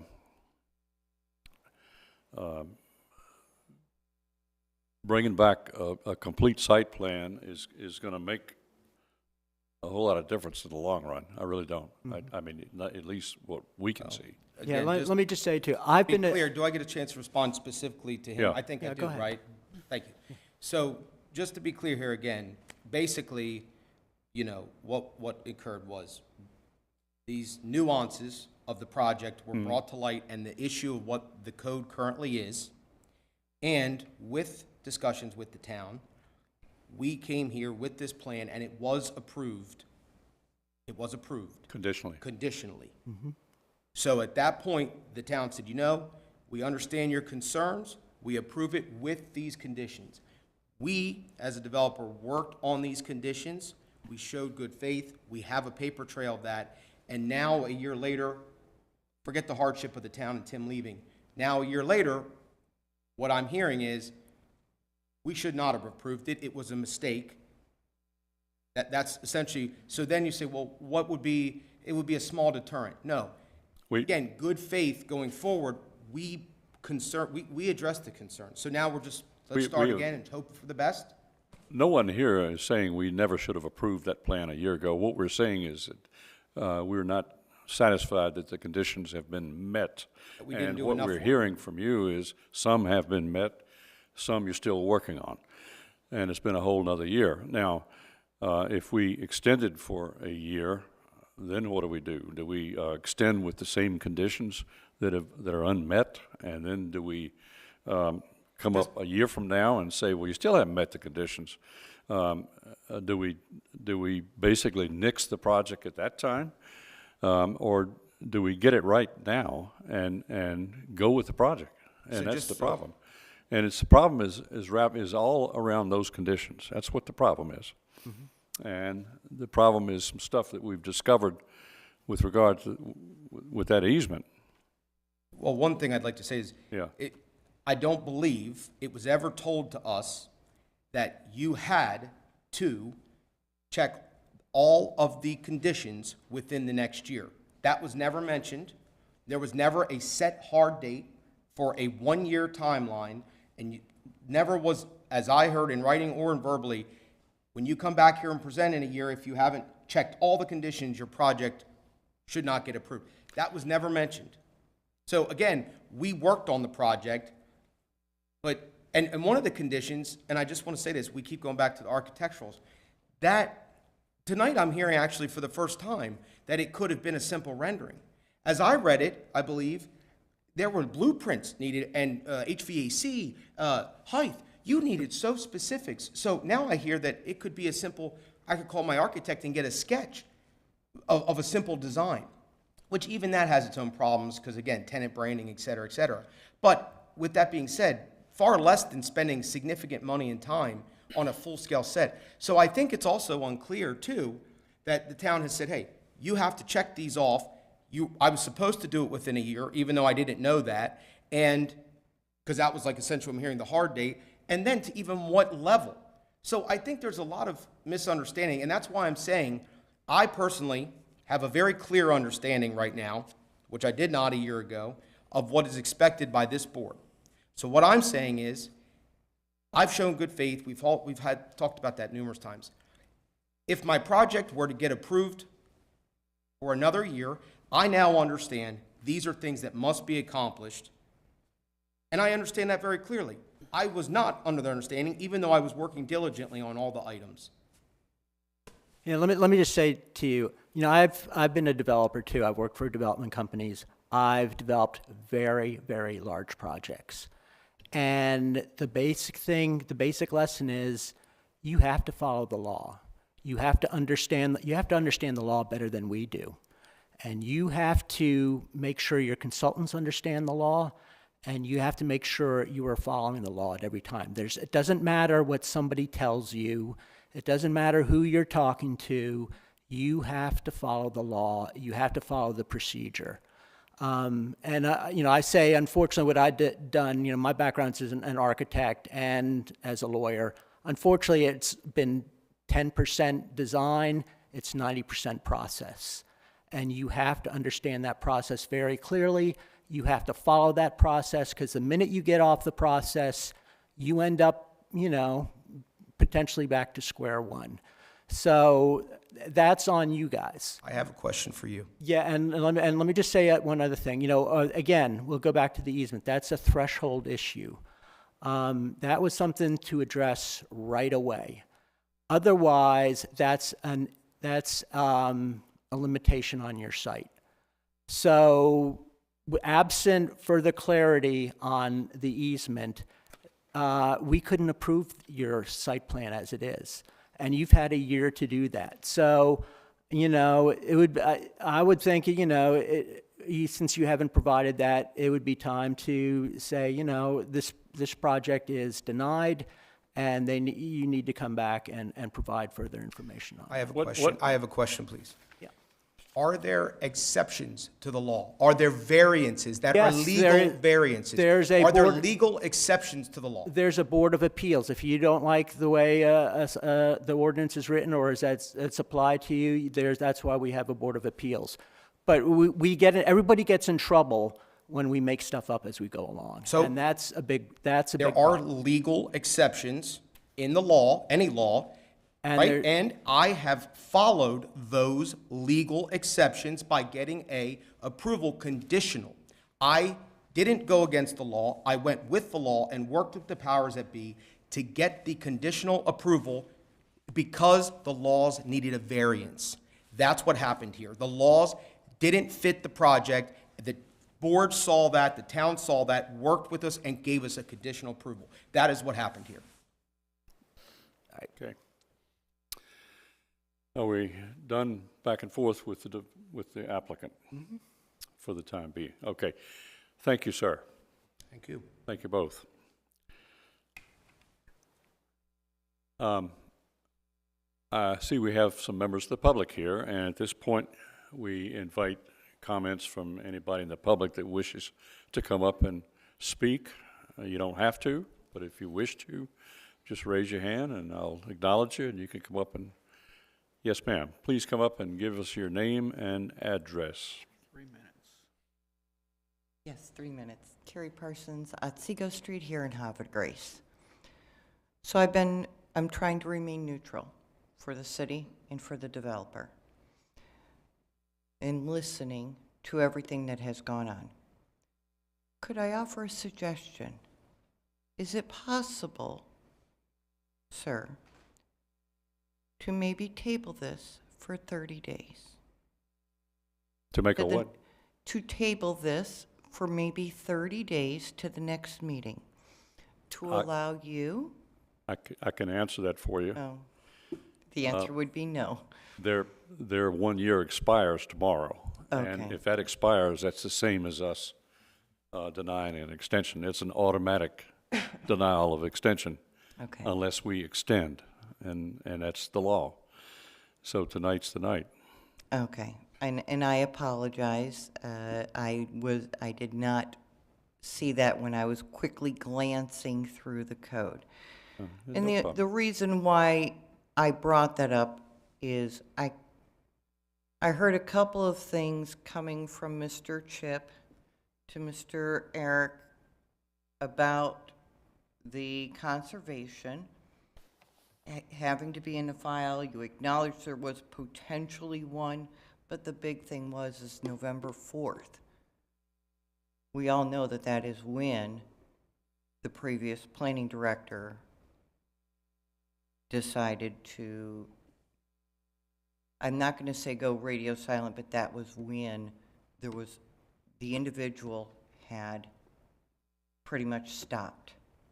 So there is a potential that that request is sitting in an email box and not going anywhere. Maybe. So that was the only thing, I was not aware of that, if you did not Yeah. extend it today. What, if I may, what I would dearly wish is that we had the authority to just table this for 30, until the new man comes on board, to the new director, and then let him take a look at it and then come right back and meet again. But that's not the way Yeah. the And law I reads. apologize. We have to do it this way. But thank Okay. you, sir, for Thank you. answering my question. I appreciate it. Thank you. Anybody else have a comment? Okay. So, any final questions or comments from the commissioners? I have one. I'm a very conservative person when it comes to the environment, and I respect that you guys acted in very good faith. I tremendously appreciate the fact that Chip did the work to find out all that he did about the legalities. I'm concerned that if we act in good faith, if you acted in good faith and we do not act in good faith, the reputation that we get as a planning commission for incoming businesses is going to be not a very good reputation.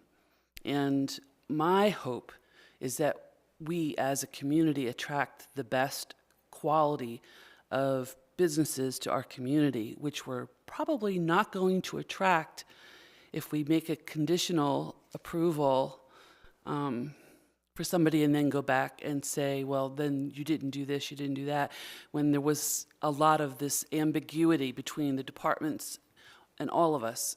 And I really am concerned that that reputation is going to be stick with us, because we already, as Havre de Grace, and I've only been here for 4 years, but I've already noticed when I talk to the people in the community, the respect for our government is not in the highest. And I think that we need to consider what these two gentlemen have gone through to get to this point and what they're trying to bring to our city, and the fact that this is not an approval for them to go ahead, it's an approval for them to continue on doing the things that they're doing to get approval. It's not their fault that we had an upheaval in our offices, and it's not their fault that we are in the situation that we're in now. I think that we need to, as a commission, act in good faith, give them 1 more year extension with the condition that they finish what they're doing on the requirements that we gave them in the first place. It's a conditional. It's nothing more than a conditional approval. That's just my opinion. And if they aren't able to meet that Then we condition, give them a do we disapproval. basically, do we basically kill the project? Yes, I do. We give them a year to accomplish what they need to accomplish. They can always resubmit, right? Yeah, but my concern is that that by limping along on these conditions, and not having a site plan that we can all rely on, and give a real stamp of approval to, a final approval, that their project is going to always be at risk. It'll be at risk a year from now, and they don't want that. They're trying to eliminate the risk in the project. They want to be able to represent to all of their prospective tenants and anybody else and their financiers and everybody that that this is an approved project, period. And to me, the best way to achieve that is to deny this proceeding tonight and have them come right back with a site plan that this commission and can approve, and this department can get completely behind with its new director. I understand what you're And saying. I don't see that there's that much left to do Right. to do that. That's the thing. And they end up with a fresh 3 full years that they can ride on if they have to. Let's say the economy suddenly tanks. They've got plenty of time to react to it. And I just think that going ahead like we are is putting good money after bad is the way I see it. I And understand again, I'm that. looking at my own experience as a developer. I understand that, but as a developer or somebody who has a business coming in, the word deny is a pretty negative term. We're not, If we deny it, they're going to have to reapply. So it's a deny is a word, and it's a very negative word, and I just feel like that's not appropriate. And the other thing is, they're looking at us. If I was these people, I would not trust us because we gave them well, we didn't. as a planning commission, we gave them a condition. But that's what I'm saying. Yeah, it was not our responsibility to ride I herd on agree. this thing. I agree. And that wasn't done. But it's ultimately the responsibility of the developer to meet the legal requirements, period. As Chip has pointed out, it actually it's incumbent upon the applicant to meet all the legal requirements, period. It's not incumbent upon the city to meet the requirements. It's incumbent upon the city to guide the project and to advise them and so forth and so on. And it's incumbent upon this commission to approve the project. And the city can't approve it, only the commission. And that's the way it goes. And if we bend this way and bend that way and just keep limping along like this, we might as well fold our tent, because we're not, what's our law worth? And that's the problem we've got. So does that mean conditional approval should not be given? Because that's what you're saying. Conditional extension. No, the original conditional approval that we gave them. Should we be able to give a conditional approval to anybody because we don't know what they're going to accomplish in that 1 year? We don't know how much they're going to get done. Well, So should we eliminate? I think lessons learned from this case, perhaps we should stop doing that. I kind of agree with and you. just, perhaps we should. In fact, there's been some discussion about that. And what we did a year ago was bending over backwards to help these folks, to just, we literally, I guess, bent some rules to help them as much as we could. And we received a lot of assurances at that meeting. And this developer has always been honest and forthcoming with us. It's not a question of whether they were trying to pull something over on us or anything like that. That wasn't the case at all. They've been very honest people to work with, that I can tell. But I think that I can just see us, if we extend this thing another year, as facing the same problem a year from now, with them deeper into investment, and with us having less leverage as a commission to get the things done that we need to get done to meet the law. That's just my judgment on this thing. And you all can take it for what it's worth. It's just, I'm speaking as one commissioner. Well, you might ask yourself, what's the importance of the site plan? We look at the stormwater management, we look at fire truck clearance. We have to look at all those things as we look at the site plan, and,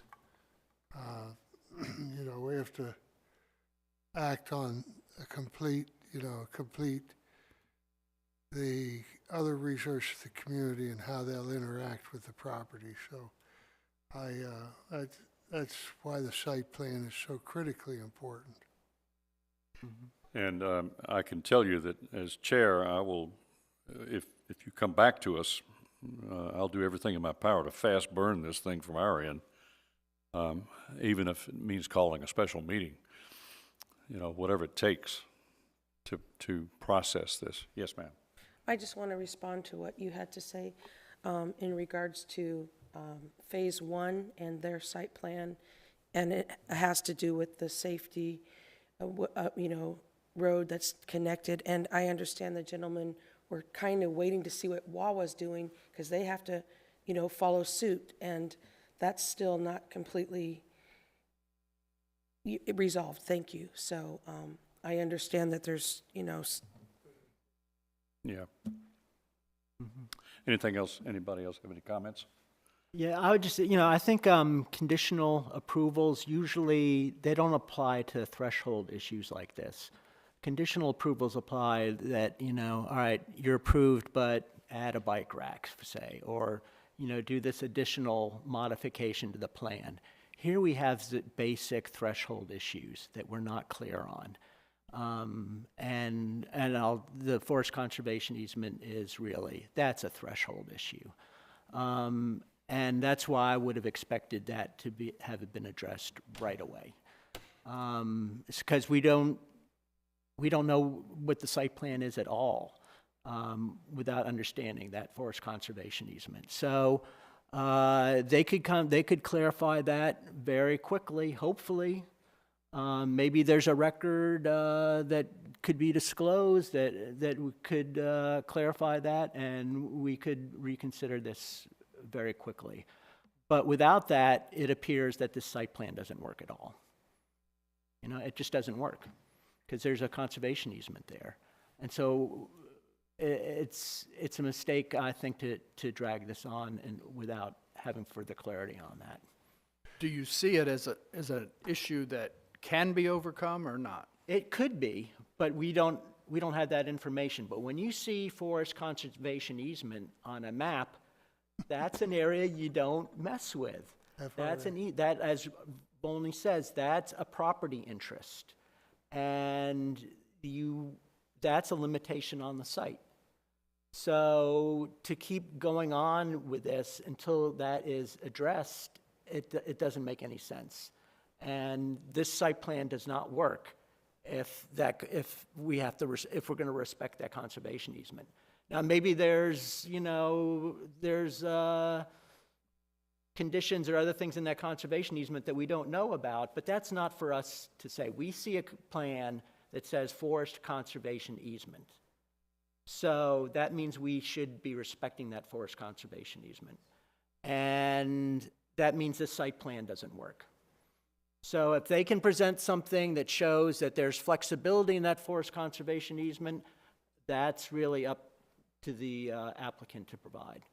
But we're at threshold issues here, and that's why we gave them a year. I think it's time to move on. And they can come back earlier. Yes, oh, yes, they can come back anytime. And, look, it seems to me unless they have to redesign the site because of that forest conservation easement, unless that happens, it seems to me that the other issues that need to be resolved are things that, they're 95% done with a good site plan, And so I don't see this long drawn-out thing unless they can't get some state agency to respond or something like that. But that a ton of work has already been done, and that work hopefully will not be thrown away. And that's where we are. And that's why I think that as soon as the new director comes on board, I want to meet with the man. And after I've met with the man, I want to meet with him again and talk about this project and get, I might even drag you into the meeting too, because you've got all this technical expertise on the project. You could probably bring him up to speed faster than I could. But, and I want to get the new director thinking about this project in great detail as quickly as possible. And then the next thing I want to explore is ways to work around some things legally that we can, again, to accommodate this project. And that's how I feel about the project itself. I have one more thing. Yes. I am not going to get political. I do not want to do that. But the state that we're in with all the different branches of government, the different systems that are being shut down all over the place, there's no guarantee they're going to be able to get an answer back from the forestry about conservation right now. Is this state or federal? I don't know where the forest easement comes from. I don't either. That's I mean, there's a good chance that might. there's say it a being- plat drawing referenced on why don't we have that? That's for them to provide, or the department to provide. Or they might not have a department to get something. My point No, is, it's they might not be able it's to meet. on record. It's down at Harford County. Yeah, but if Pull they're the plat, applying, pull the easement, and provide it to us. That But if- could have been done. I understand that part, but how about if days they ago. want to have the exception or the change, it might not be able to happen. They can't do a site plan unless they get the change. So they might be in limbo. But Well, we can't, unless we see that, we don't know. but we can't throw the law aside because I of agree. that worry either. I agree. Yeah. That's It's that's just just. that- So It's something- it's pretty simple. But it's the real world thing that's happening. No, I know the real world is, but there's a simple thing, get the plat, show us the conditions, show us the language of the conservation easement. Maybe there's flexibility in that, or maybe there's not. But until that's presented to us, there's no reason for us to consider this any further. There really isn't. And they've had a year to do that. All right, any other discussion amongst us? Yes, ma'am? I would beg to differ that they've had a year because November, everything halted for them. And it's now March. So they haven't had a full year. They've had a year to get their Yes. stuff together. But I'm saying they've been trying to get together with the city to get the information, but They tried, as noted back in November. But it's unfortunate, but it still has no bearing on our decision, because our decision is based on the law that you guys wrote. Well, I understand that Our hands are there's back here tied. consideration for what's been going on. But the law doesn't allow for that consideration, is what I'm trying to say. It has no allowance for But it. they're not breaking any law by getting an approval to have an extension for another year, to take some time to get But we're what they saying, need together. we're trying to impress upon the commission that, that the requirements haven't been met for a site plan enough for us to be able to give a final approval to it. Right. Councilmember, And they got this conditional approval in March. They did not submit a waiver request until November. You have to look at it that way. And with that waiver request, they provided no information on the easement at all. And they just assumed it could be extinguished without providing any language of what the easement is or the plat drawing or anything else. That's the problem with this. They have not provided, even addressing that, but even having taken 6 months to address that at a certain level, they did not provide the threshold information that we need. What is this easement? So, that's, they're asking for a waiver without providing, the basic documentation that's required. That's on them. That's not on Tim's absence. That's not anybody else's responsibility. That was their responsibility. Well, working together March until November,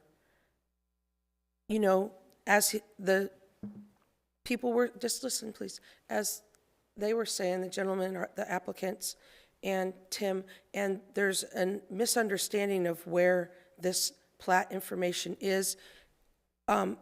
Couldn't the director of, guided them, we need this to make your application complete, we need this. I think that that's the due process of working as a team. That You all work should have together. happened over the past year before he left, and it didn't. That's what we're saying. Apparently, but I'm not sure that's the problem. It's We- really, we- it's we've not the just gotta director's deal with the job. results. It's not anybody else's job. It's the applicant has the burden of showing that their site plan works. That's what it comes down to. I'm not seeing what the difference is between making them start all over and giving them another year extension.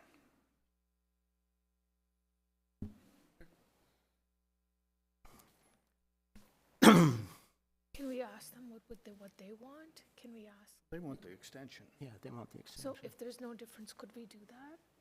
Could we pass a motion to give them an extension? I can't hear you. Well, that's said- what we're to do. Yeah, that's what, if there's no bearing on them and it's the equal, to do the equal amount of work. The problem is ensuring that it gets done. And the longer, if we extend this thing, we're putting all the more,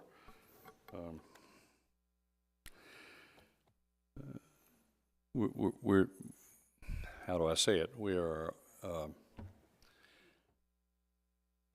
becoming more acceptable of the project as it has been presented to us, and we're sitting here arguing that it's not acceptable.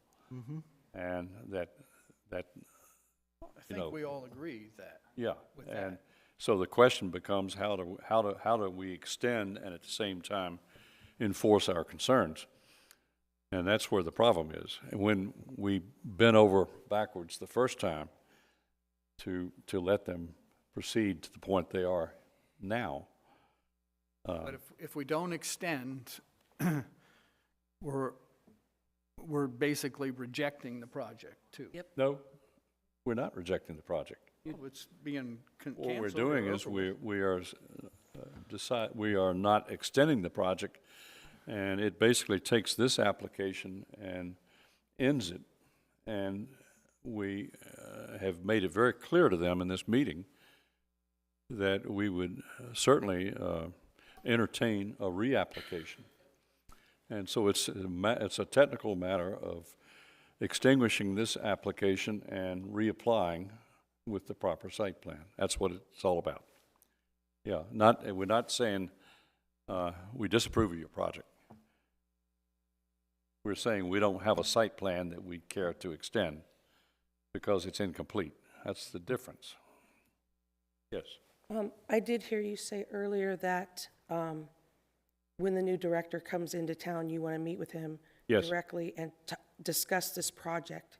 So it would be fair to discuss a project that's being going forward instead of one that's being rejected. It would make sense to, give that extension of time to work with the director, to work with the applicant, and to work with you Well- as the planning chair to get it to a point where there's an understanding of what they need to do so they're successful in their extended year. That's exactly what I would intend to do.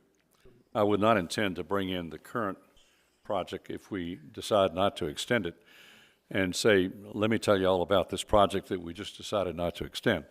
That's not what I'm saying. I'm saying that I would want to bring him up to speed on the history of this project and on the concerns that the commission has with what has happened so far and what we see needs to take place to make it a good project and one that this commission can approve without reservation. And that's my point. And that's the way I've always worked with our directors.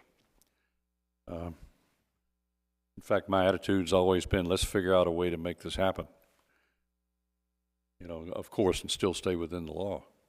Let's find a way to make this happen, Volney. I just heard it from your mouth. Say again? To God's ears. I just heard you say, let's find a way to make this happen. Well, of course, I'll say it again. I sincerely believe that. Yeah, and I think one of the differences, Ed, is that, I'm concerned that our threshold environmental laws, the basis of those for considering a site plan application have not been followed. And if we let this continue, then those environmental laws may not be followed going forward. And that we need to start over and have a very clean application that's very clear in terms of what the existing easements are on the property, what specimen trees might exist on the property, how 1026 regarding preservation of 6-inch trees is being applied. I think it needs a fresh start that way. And because, we've given them, again, a lot of slack on this, on conditions that are not normally provided for. And again, with these environmental issues being so threshold, I think we need a fresh start and have a full baseline disclosure on that before we proceed further. I think with the current situation with, I don't want this case to be the one that sets a precedence because of what happened at Clark Road.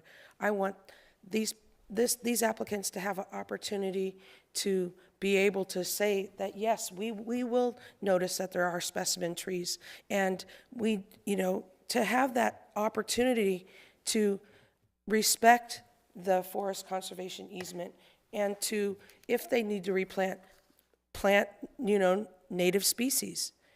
And, to give them that opportunity to show that they are a part of the equation with going forward as developers that care environmentally. Yes, they have to make some modifications, but within the easement and within the forest conservation, and, just giving them a chance instead of making a declaration that we're going to stop today and because of what happened, not too long ago on Clark Road. Mr. Chairman, in order to focus the conversation, we seem to be divided, but I'll make a motion to extend for 1 year, and if I have a second, then that can be discussed as a motion. There's a motion on the floor to extend the site plan Application. for 1 year, application for 1 year. I second. Let's see, let me do some housekeeping here.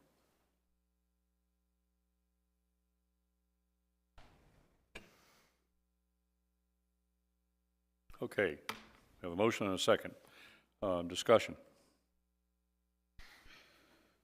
That you haven't already had. Well, I would certainly be opposed to a blanket extension without some additional thresholds being met in the interim.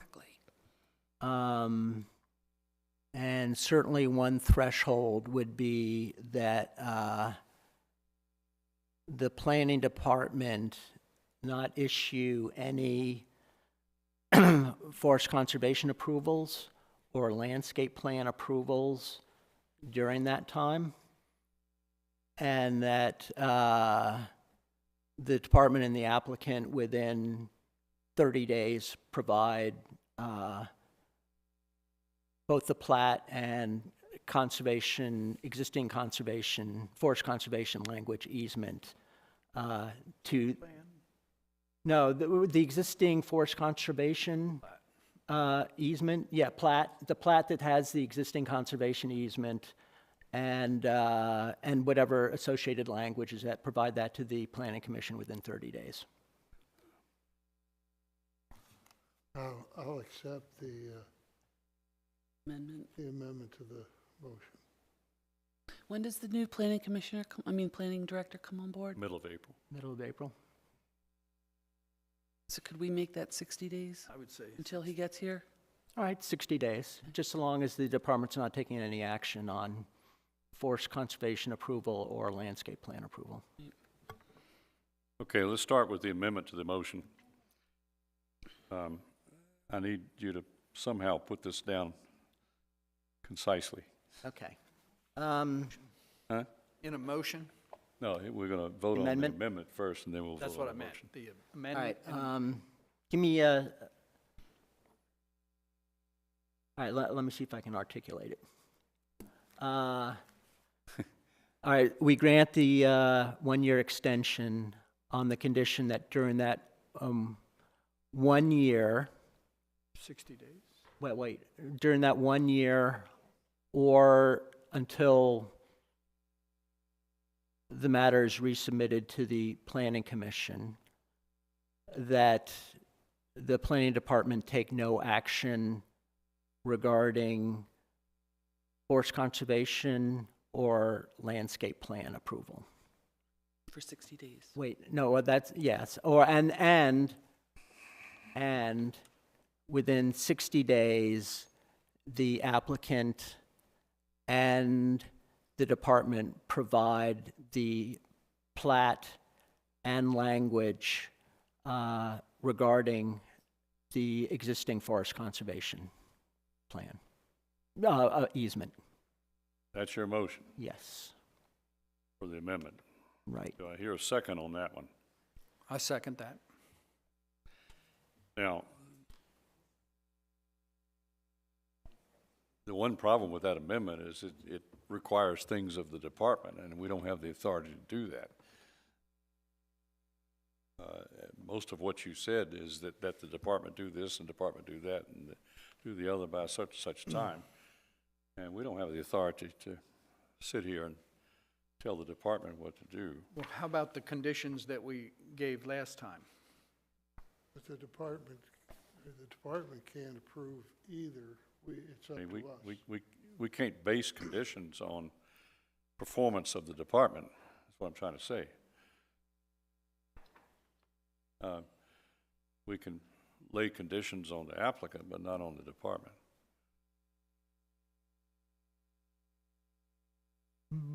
So, Or to expect them to do something by such time.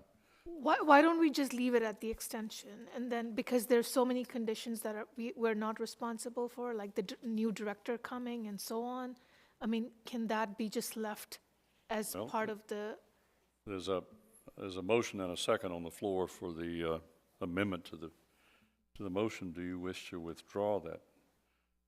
Vote on it. Hmm? Or vote on it. Vote on what he just said? Mm-hmm. All right. I think we can create expectations for the department. And I think that that's not our commission's role, because they're administrative level, And I think that's not the commission's role to put then definitions we into could- their position. That the applicant not seek landscape plan approval or forest conservation approval From the department. instead of the department. Does that make sense? Is that going to hinder them from going forward with trying to do what they need to do? Who else would be the enforcement person if it wasn't the department? It would be the department. So what I'm suggesting is there's a lot of information that we've requested, and that while that information is pending, that the applicant not seek forest conservation or landscape plan approval. All right, let's, How- I have a suggestion on that, Chip. How about if we were to say they do not go ahead on any physical movement on the property Commence. during that 1 year? Well, it's not physical, but it's, I don't want other approvals be taking place administratively while we don't have this basic, we've given this accommodation. Right. And so I don't want any administrative approvals taking place. let's Why first we've of all given- take a vote on the motion on the floor. Wait, before you, can I say something before? Yeah. I again keep hearing you say giving the administration approval.